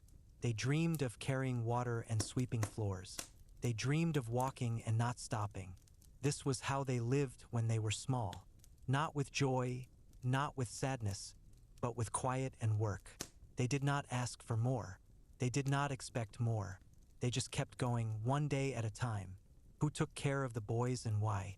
The boys were taken in by many kinds of men. Some were old and slow, others were young and strong. Some lived alone, others had families of their own. The boys did not know why they were chosen. They only knew that someone saw them and decided to bring them home. Most of the time, it was a man who needed help. He might have been a farmer who worked the land from morning until night. He grew wheat or barley and kept goats or chickens. He could not do all the work alone. His back hurt, his hands were sore, and he needed someone small to run errands or watch the animals. When he found a boy, he brought him in without much thought. Other times, the man was a worker in the city. He built walls, fixed roofs, or made tools out of metal. He had no sons of his own, or his sons had grown up and left. He needed someone to carry things for him, to sweep the floor, to clean the tools when the day was done. A boy was easy to train and did not ask for much. There were also men who ran small shops. They sold bread, oil, or cloth. They needed someone to stand behind the counter and hand things to customers. They needed someone to sweep the floor and close the shutters at night. A boy could learn to do this with time and practice. Some of the men were soldiers who had come back from far places. They had fought in battles and seen many things. Now they lived quietly and wanted less noise, not more. But they still needed help around the house. A boy could be useful for simple tasks like fetching water or feeding the dog. A few of the men were priests who served in temples. They did not live with families, but they still needed help. Someone had to light the candles, sweep the steps, and bring fresh flowers to the statues of the gods. A quiet boy who did not speak too much was just right for this kind of life. There were also men who were not kind. These men took boys for other reasons. They made them work very hard and gave them little food. They did not care if the boys were tired or cold. They only cared if the work was done on time. These men often lived in small houses near the edge of town. Their homes were dark and smelled of old smoke and wet clothes. The boys who lived there woke up early and went to sleep late. They did not talk much. Talking was not allowed unless they were asked a question. Some of the boys were given to rich men. These men had big houses and many workers. They did not take the boys themselves, but they told someone else to find a boy and bring him in. The boys became servants in large homes. They cleaned floors, carried trays, and stood quietly while others ate. Life with these men was different. The food was better, and the clothes were warmer. But the rules were strict. The boys could not speak unless spoken to. They could not look people in the eye. They could not leave the house unless told to go somewhere. They were watched all the time. Not all the men were the same. Some were gentle and spoke in soft voices. Others were loud and angry. Most were somewhere in between. They were not cruel, but they were not kind either. They gave the boys a place to sleep and something to eat, but not much more than that. The boys did not ask questions about why they were taken in. They did not wonder if the man liked them or not. They only knew that they had a place now. It was not always a good place, but it was a place. And that was better than nothing. They learned to follow orders quickly. They learned to move without making noise. They learned to keep their heads down and their mouths closed. They did not cry when they were hit. They did not smile when they were praised. They just kept working day after day. Sometimes the man would get sick. Then the boys had to do even more. They brought medicine, cleaned the room, and waited by the bed. If the man got better, he went back to work. If he did not, the boys were given to someone else. Sometimes the man would die. Then the boys were sent away. They were told they could not stay anymore. They packed what little they had and walked out the door. They did not know where they were going. They only knew they had to go. Some of them were lucky again. Another man found them and gave them a new home. Some were not so lucky. They had to sleep outside and find food wherever they could. They begged, they stole, they waited to be found once more. But most of the time, the boys stayed with the same man for many years. They grew taller and stronger. They learned how to do more things. They were trusted with more work. They were no longer seen as small boys, but they were still not seen as men. This was how they lived, not with love, not with hate, but with silence and patience. They did what they were told. They went where they were sent, and they waited for the next day to come. The things the boys did as they grew up. As the boys grew older, they started to do more work. When they were small, they only carried small things and cleaned small spaces. But now they were taller and stronger. Their arms could hold heavier buckets. Their legs could walk longer roads. Their backs could carry more wood. The man who had taken them in gave them new tasks. Some of the boys worked in the fields. They pulled weeds from between rows of crops. They dug holes for planting seeds. They stood in the sun for many hours and did not sit down until the day was done. Other boys stayed in the house or shop. They swept the floors again and again. They washed dishes with water that was sometimes warm and sometimes cold. They polished tables and dusted shelves. If there were customers, they watched them but did not speak unless told to. In the city, some boys worked with traders. They helped load carts with goods like fruit, bread, or cloth. They walked beside the carts as they moved through the streets. They called out to people, saying what was for sale and how much it cost. They learned to speak clearly and slowly so others could understand. Some of the boys worked near the docks. The ships came in every day and needed help unloading. The boys carried baskets full of fish, oil, or grain from the boats to the shore. Their hands became rough and calloused from the ropes and baskets. Their clothes got wet from the sea air and stayed damp most of the time. They woke up earlier than before. The days were long and the work never seemed to end. They were given a small piece of bread in the morning and another at midday. At night, there was soup or stew made from whatever was left. It was not always warm, but it filled their stomachs enough to keep going. There were no breaks for play. There were no holidays when they could rest. Every day was the same. Work in the morning, work in the afternoon, and more work at night if needed. The man who watched over them did not smile often. He only nodded if the work was done well. If it was not done well, he said nothing. He just gave them more work the next day. The boys did not talk about what they wanted to do when they were older. They did not dream of becoming soldiers, merchants, or teachers. Those jobs were for boys who had families and names. These boys had no names that mattered. They were known by what they could do, not by who they were. Sometimes they saw other boys their age walking with their fathers. The other boys wore clean clothes and had soft shoes. They laughed and ran ahead while their fathers followed behind. The foundling boys watched from a distance and kept working. They did not ask questions. They did not want to know why life was different for them. They learned to move quietly. They learned to listen without being seen. They learned to stand still when someone important walked by. They did not look up. They did not speak. They waited until they were told what to do next. When it rained, they worked in the rain. When it was hot, they worked in the heat. When it was cold, they worked with stiff fingers and sore feet. They did not complain. Complaining led to silence or punishment. So they stayed quiet and kept moving. Some of the boys were good at what they did. They could carry heavy loads without dropping them. They could sweep a floor until it looked clean. They could tell when a customer wanted something and bring it before being asked. These boys were given more work instead of less. Being good meant doing more. Others were slower. They took longer to finish tasks. They spilled water or dropped tools. They forgot what they were told. These boys were hit or sent outside with no food. They were reminded that work must be done and done right. The boys did not have friends among themselves. They lived under the same roof but did not talk much. They did not share stories or dreams. They did not sit together after work.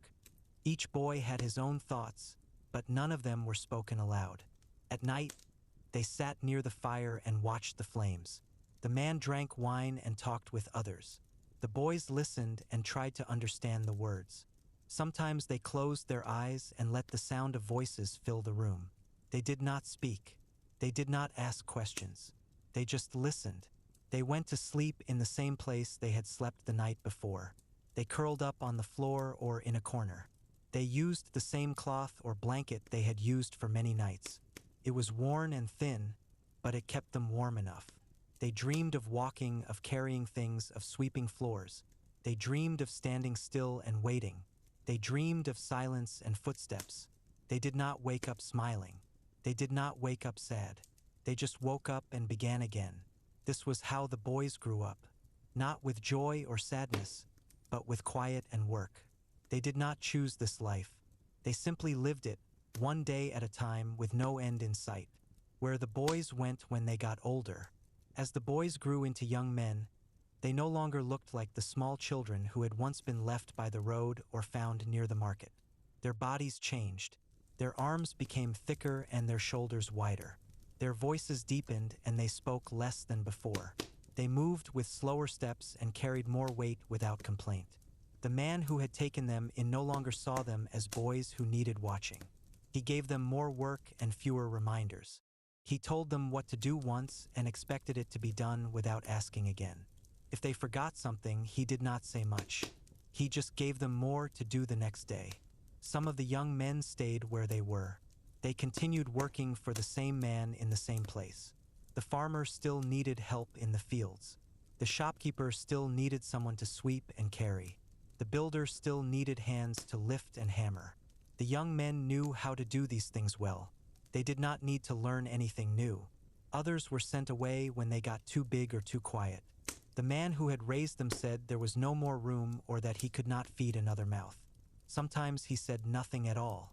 He just handed them a cloth with some bread inside and pointed toward the road. The young men took what they were given and walked away without looking back. They walked through the city streets and past the walls of Rome. They went from one place to another, looking for work. Some found jobs with other farmers. Others worked for traders who sold oil, wine, or cloth. A few joined groups of workers who built roads or cleaned canals. They did whatever they were told to do. They slept where they could, sometimes in barns, sometimes under trees, and sometimes in empty corners of buildings. They wrapped themselves in the same cloth they had used since they were boys. It was worn and thin, but it kept them warm enough when the night air was cool. They ate when they could find food. They carried water for people in exchange for a piece of bread. They swept floors for a bowl of soup. They helped move boxes for a handful of figs. They did not ask for much. They only asked for enough to keep going. They met other men who had also grown up without families. These men did not talk much either. They sat together near fires and watched the flames. They drank water or weak wine and said nothing for long periods of time.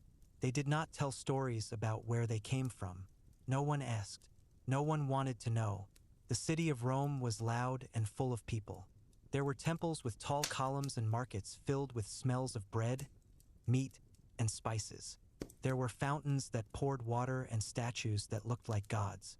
But for these young men, the city was just another place to walk through while carrying something heavy. They did not look around much. They kept their heads down and their feet moving. They passed by shops where boys played with wooden toys. They saw girls wearing soft clothes and men with clean tunics. They did not stop to watch. They did not want to be noticed. Sometimes they were hired for longer work. A builder needed help lifting stones. A trader needed someone to ride with him to the next town.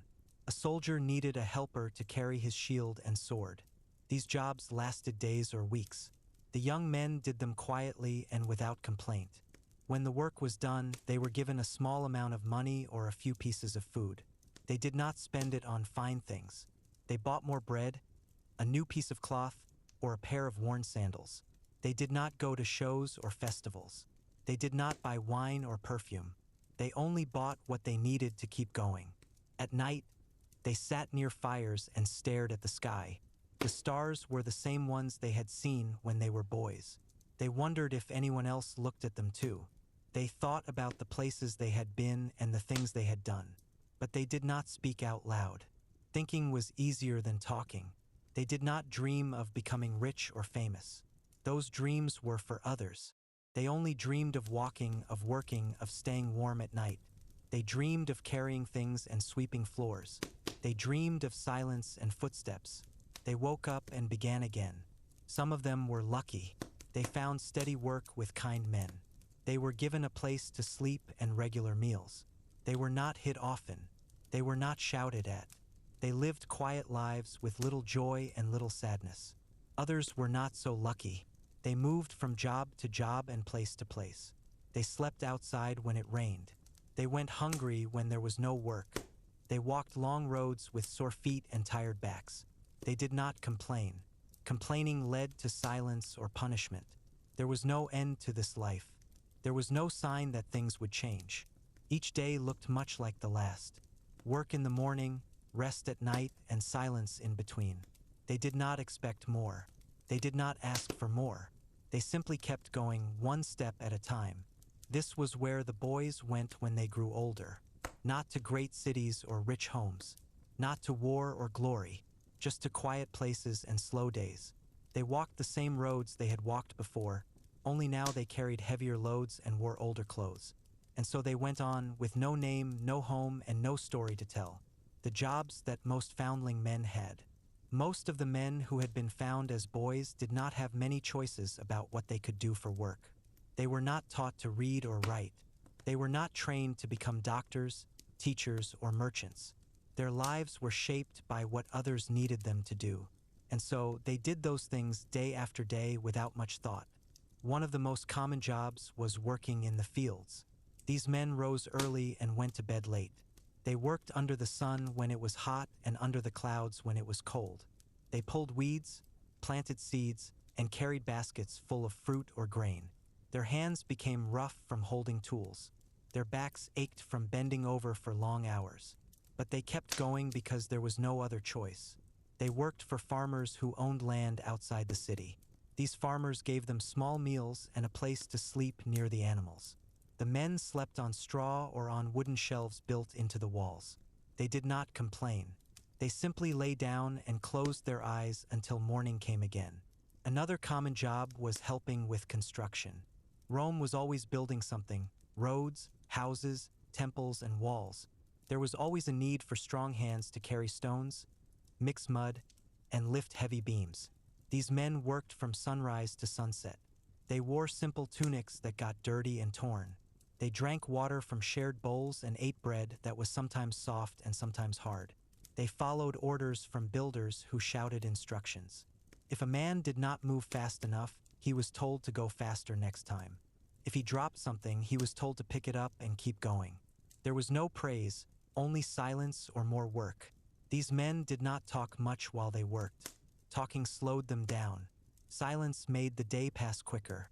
Some of the men worked in markets. They helped traders sell oil, wine, cloth, and bread. They stood behind tables and watched people walk by. They called out what was for sale and how much it cost. Some customers were kind. Others were loud and angry. The men learned to smile when someone bought something and to stay quiet when someone walked away. They cleaned the tables at night and packed the goods into boxes. They locked the shutters and made sure nothing was left outside. Then they went home to small rooms above the shops or to corners behind the market stalls. They wrapped themselves in old cloths and listened to the sounds of the city before falling asleep. A few of the men worked near the docks. Ships came in every day carrying fish, grain, and other goods from far places. These men unloaded the ships and carried baskets to storage houses. Their clothes were often wet from the sea air. Their feet were sore from walking on wet wood. They worked in all kinds of weather: rain, wind, and sun. They did not ask for better conditions. They just kept moving. They ate food that was given to them by the traders or ship workers. Sometimes it was warm soup. Sometimes it was dry bread and cheese. They sat on crates or on the ground while they ate. They did not talk much. They looked at the sky or at the ships and thought about nothing in particular. Other men became helpers to soldiers. They carried weapons, cleaned armor, and set up tents when the army camped. They followed the soldiers from one place to another. They walked long roads and slept under the stars. They did not fight. They only helped. They were given food and a small space to sleep near the fire. They watched the soldiers train and play games. They saw them drink wine and tell stories around the fire. The men did not join in. They stayed quiet and waited to be told what to do next. When the army moved again, they packed up and followed without complaint. Some of the men worked in homes as servants. They swept floors, carried water, and cleaned tables for rich families. They wore clean tunics but spoke very little. They did not look at the people they served. They kept their heads down and their hands busy. They were given small rooms to sleep in and small portions to eat. It was better than sleeping outside, but not by much. They did not make friends among the other servants. They did not share dreams or memories. They only worked and waited. If someone asked them a question, they answered quietly. If no one asked, They stayed silent. They knew that being seen too much was not good. Being useful without being noticed was best. There were also men who worked alone. They collected wood, dug holes, or cleaned streets. They did not work for anyone in particular. They took whatever jobs they could find. Some days there was work. Other days there was none. When there was none, they sat near walls or under trees and waited for someone to call them over. They begged for food when they had no money. They traded pieces of cloth for bits of bread. They did not smile much. Smiling made others think they were weak. They kept their faces still and their eyes low. They walked slowly through the city with nothing in their pockets and nothing in their minds. These men did not dream of becoming leaders or heroes. Those dreams were for boys who had families and names. These men only dreamed of walking, of working, of staying warm at night. They dreamed of silence and footsteps. They woke up and began again. Each day was like the last. Work in the morning, rest at night, and quiet in between. They did not expect more. They did not ask for more. They simply kept going one step at a time with no end in sight. This was the life of most foundling men. Not with joy, not with sadness, but with silence and patience. They did what they were told. They went where they were sent. And they waited for the next day to come. How people saw them in the city and around town. The men who had once been found as boys were not seen the same way as others in the city. They walked through the streets like everyone else, but they did not speak like everyone else. They wore clothes that were worn and sometimes torn. Their tunics were patched with bits of cloth and tied with string. Their sandals had holes in the soles and made soft sounds when they walked. People saw them but did not look at them for long. They were not rich. They did not wear fine fabrics or carry gold rings on their fingers. They did not ride in carts or walk with guards behind them. They were just men who moved from place to place, doing what needed to be done. Some people knew where they came from. They had heard stories about boys left by the road or taken in by kind or not so kind men. But those stories were old. They were told quietly and not often. Most people did not think much about it. The past was the past. What mattered now was what a man could do. When someone needed help, they called for these men. A farmer needed extra hands during harvest time. A builder needed someone to carry stones. A trader needed someone to watch his stall while he went away for a short time. These men were there. They stood nearby, waiting to be asked. When they were asked, they nodded and began working without saying much. They were trusted to do simple tasks. They were not trusted with money or important things. They were given tools, but not expensive ones. They were given food, but not the best parts. They were given places to sleep, but not warm beds. They accepted what they were given without complaint. Children sometimes watched them from a distance. They saw how quiet they were, how they moved slowly and spoke even more slowly. Some children tried to talk to them, but most stopped after a few words. These men did not smile much. They did not tell jokes or play games. They only worked and then went away.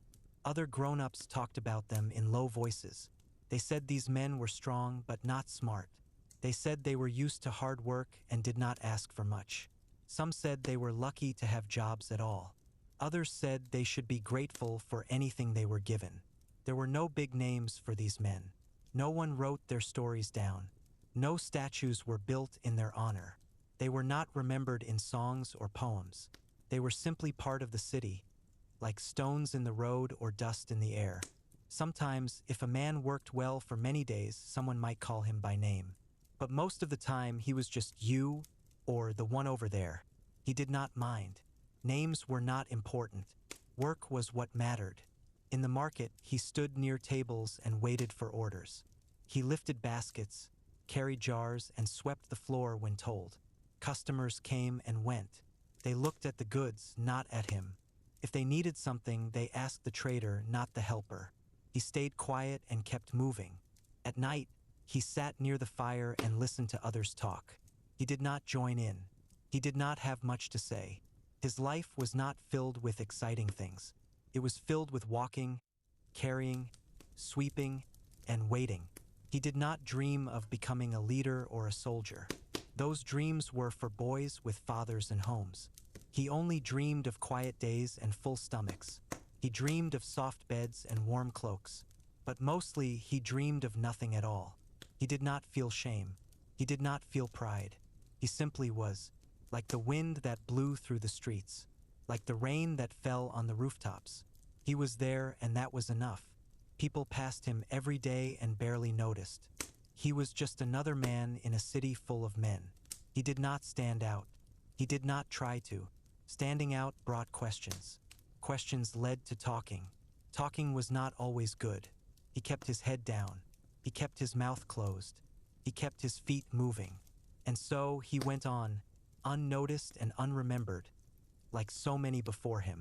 This was how people saw these men, not with hate, not with love, just with silence and passing glances. They were there, they worked, and they disappeared into the crowd again. Beliefs and stories about boys without parents. There were many stories about boys who had no parents. Some were told in the quiet hours of the night, when the fire was low and the wind moved slowly through the trees. Others were whispered in the corners of the market, where traders and workers sat and drank water or warm wine. These stories were not written down, but they were passed from one person to another, like smoke in the air. Some people believed that boys who had been left behind were touched by the gods. They said that the gods had a reason for letting the boys live when others might have died. Maybe they were meant for something important. Maybe they were meant to do hard work and suffer in silence. No one knew for sure, but the stories kept going. Others said that these boys were cursed. They believed that if a child was left by the road, it was because something was wrong. Maybe the stars had not been in the right place when the boy was born. Maybe his mother had done something wrong. Or maybe his father had made the gods angry. These people did not want to be near such boys for too long. They thought bad luck might follow. There were also stories about how the gods might watch over these boys.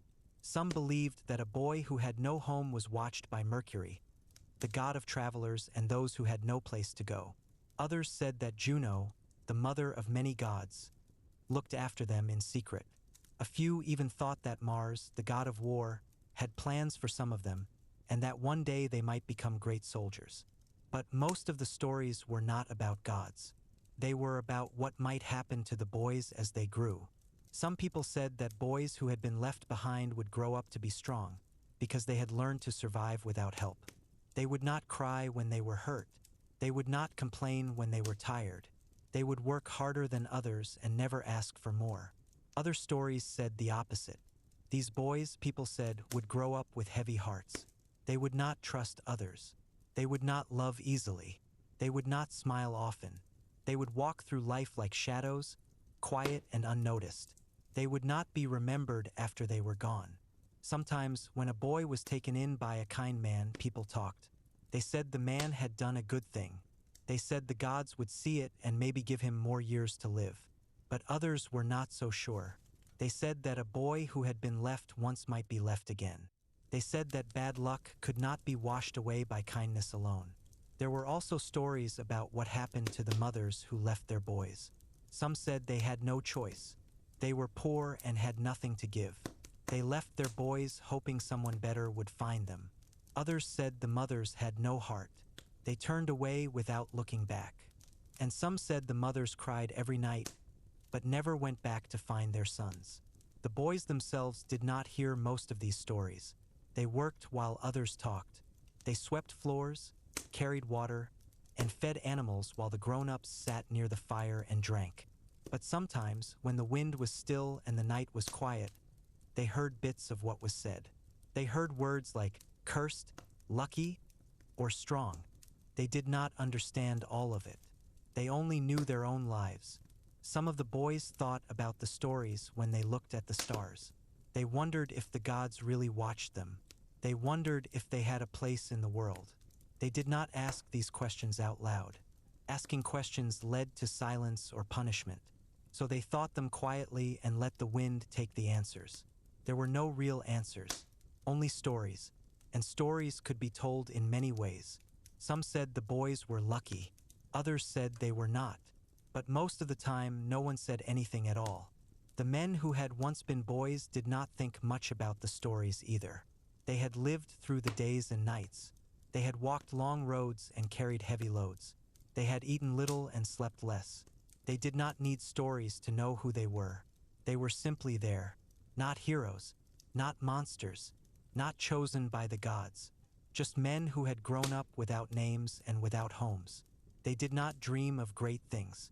They only dreamed of walking, of working, of staying warm at night. And so, the stories kept going even if the boys did not listen. Some said they were blessed. Some said they were cursed. But most of the time, no one said anything at all. Because in the end, the boys grew up. And the stories were left behind, like old clothes or broken sandals. Forgotten like so many things are, what life was like for them in their later years. As the years passed and the men grew older, their bodies began to change. Their backs ached more than before. Their legs did not move as quickly. Their hands were still strong, but they shook sometimes when they tried to hold small things. The work that once felt easy now took longer. They moved slower.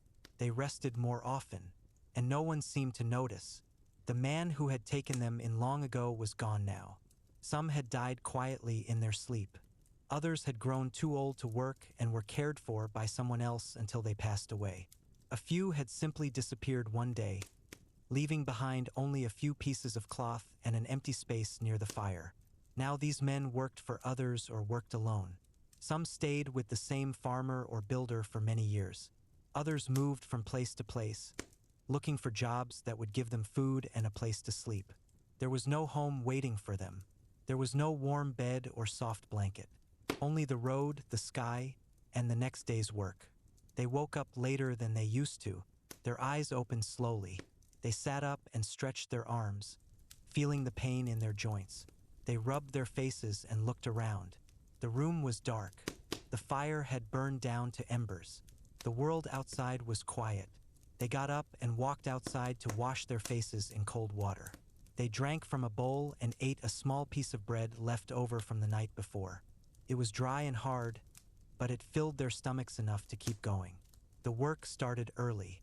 They carried heavy baskets, dug deep holes, or swept dusty floors. Their movements were slower, but they were careful. They did not drop things like they used to. They lifted with both hands and stepped carefully so they would not fall. No one asked if they were tired. No one offered help. If they could do the work, they did it. If they could not, they were told there was always someone younger who could take their place. They did not talk much while working. Their voices were lower than before. Sometimes they forgot words and had to pause before speaking. When they did speak, people listened more closely. Not because they said anything important, but because they did not speak often. At midday, they sat on stones or leaned against walls while eating another small piece of bread or a few bites of fruit. They watched others pass by. Young boys running, traders calling out, women carrying baskets. These things had once been part of their lives too, but now they watched as if from far away. In the evenings, they sat near the fire and stared at the flames. They drank water or weak wine and did not say much. Other workers talked about the day's work, about what they hoped to do tomorrow, about dreams they might have.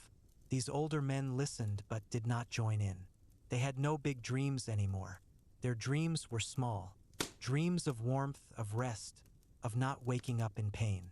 Sometimes, if they were lucky, they found a place where they could stay for a long time. A kind farmer gave them a corner to sleep in and let them eat with the others. A shopkeeper gave them a small job sweeping each morning in exchange for a bit of bread and a warm place to sit during the coldest days. But even this kindness did not last forever. Old age brought silence. It brought slow steps and tired eyes. It brought forgotten names and unseen faces. People still knew who these men were, but they did not ask them questions anymore. They did not need their help as much. There were younger men now, stronger and faster. These older men were watched with quiet respect, but also with distance. They remembered things from long ago. They remembered the first house they lived in. They remembered the man who had taken them in. They remembered the other boys who had come and gone. Some of those boys were gone forever. Some had died. Others had moved far away. Most had simply disappeared, like dust in the wind. Sometimes, when the nights were long and the fire was warm, they thought about their mothers. They did not remember faces or voices. They only remembered feelings: a hand on their head, a voice speaking softly, a moment of warmth before everything changed. They did not know if their mothers were still alive. They did not know if they ever thought of them. They did not cry when they thought these things. Crying was for boys. These men had learned long ago how to carry sadness without showing it. They kept their thoughts inside and their faces still. They dreamed less often now. When they did dream, it was not of adventure or glory. They dreamed of walking, of carrying things, of sweeping floors. They dreamed of standing still and waiting. They dreamed of silence and footsteps. They woke up and began again. There were no great endings for these men. No stories written about them. No songs sung in their honor. They simply lived, day after day, year after year. And then, one day, they did not wake up again. When they died, there was no ceremony. No crowd gathered. No speeches were made. Someone wrapped their body in cloth and carried it away. Someone said a quiet word to the gods. And then life went on, as if they had never been there at all. But sometimes, late at night, a younger worker would look at the fire and remember. He would remember the quiet man who taught him how to sweep without making noise.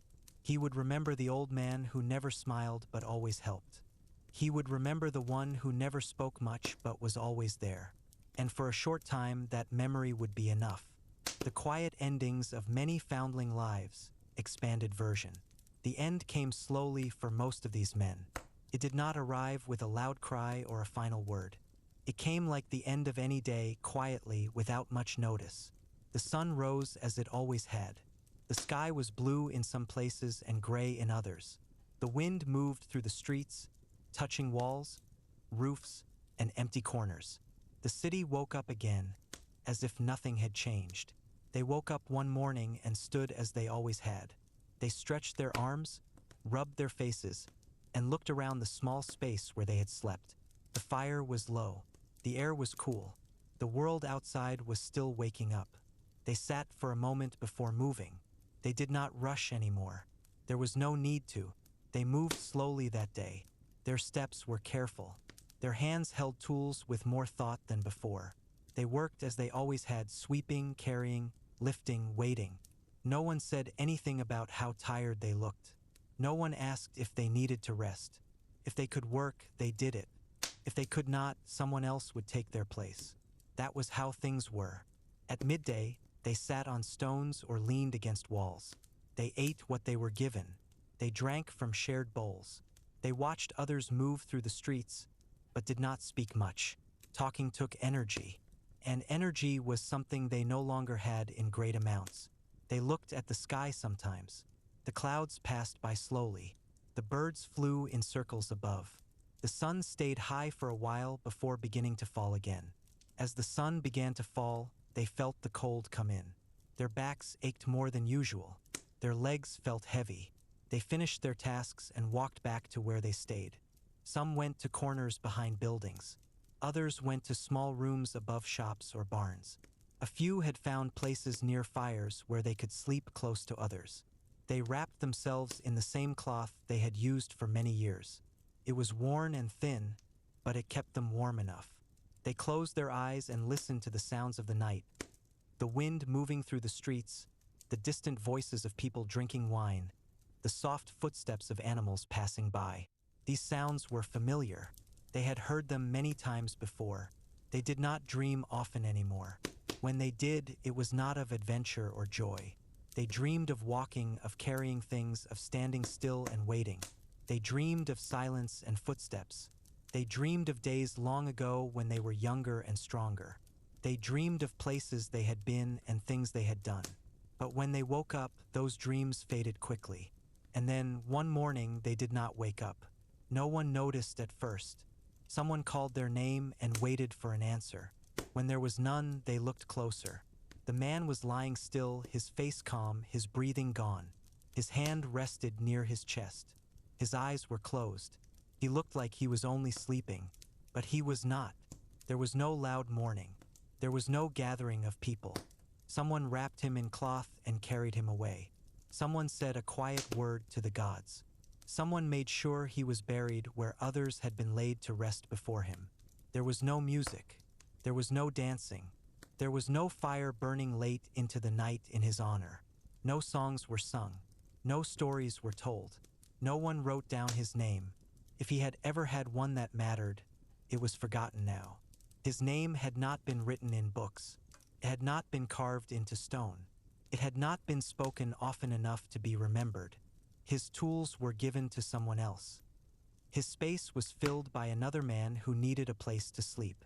Life went on as it always had. The city did not stop. The market still opened. The workers still swept and carried and lifted. The world did not change because one more man had left it. Sometimes, late at night, someone remembered him. A worker might think of how he never spoke much but always did his share. A trader might remember how he never complained, even when the weather was cold. A farmer might recall how he worked until the last day. But those thoughts did not last long. The fire burned low. The wind moved through the streets. And soon even the memory was gone. This was how many of these men ended their lives. Not with a story, not with a song, but with silence and stillness. They were born into nothing.